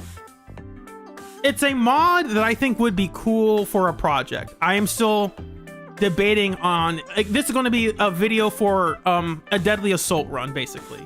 But I want to do this run because I think it would be cool. I'm going to do something interesting with the character, I hope. It is going to be reminiscent of one of my previous videos. Of my previous runs. I will not give more details beyond that. But if you've been picking up what I've been putting down, you should have an inkling of an idea of what I'm trying to do.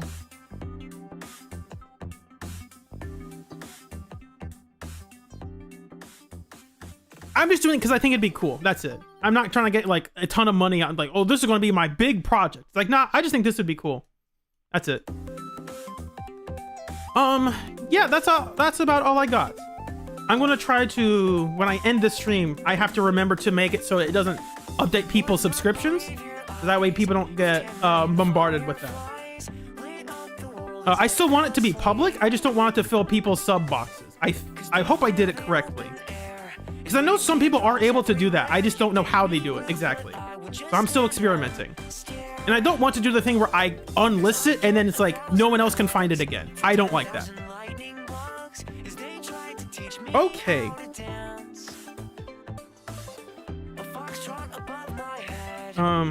That's all I got. Let me see if anyone else is streaming that I know of on YouTube. And then I will send you over to them if they are.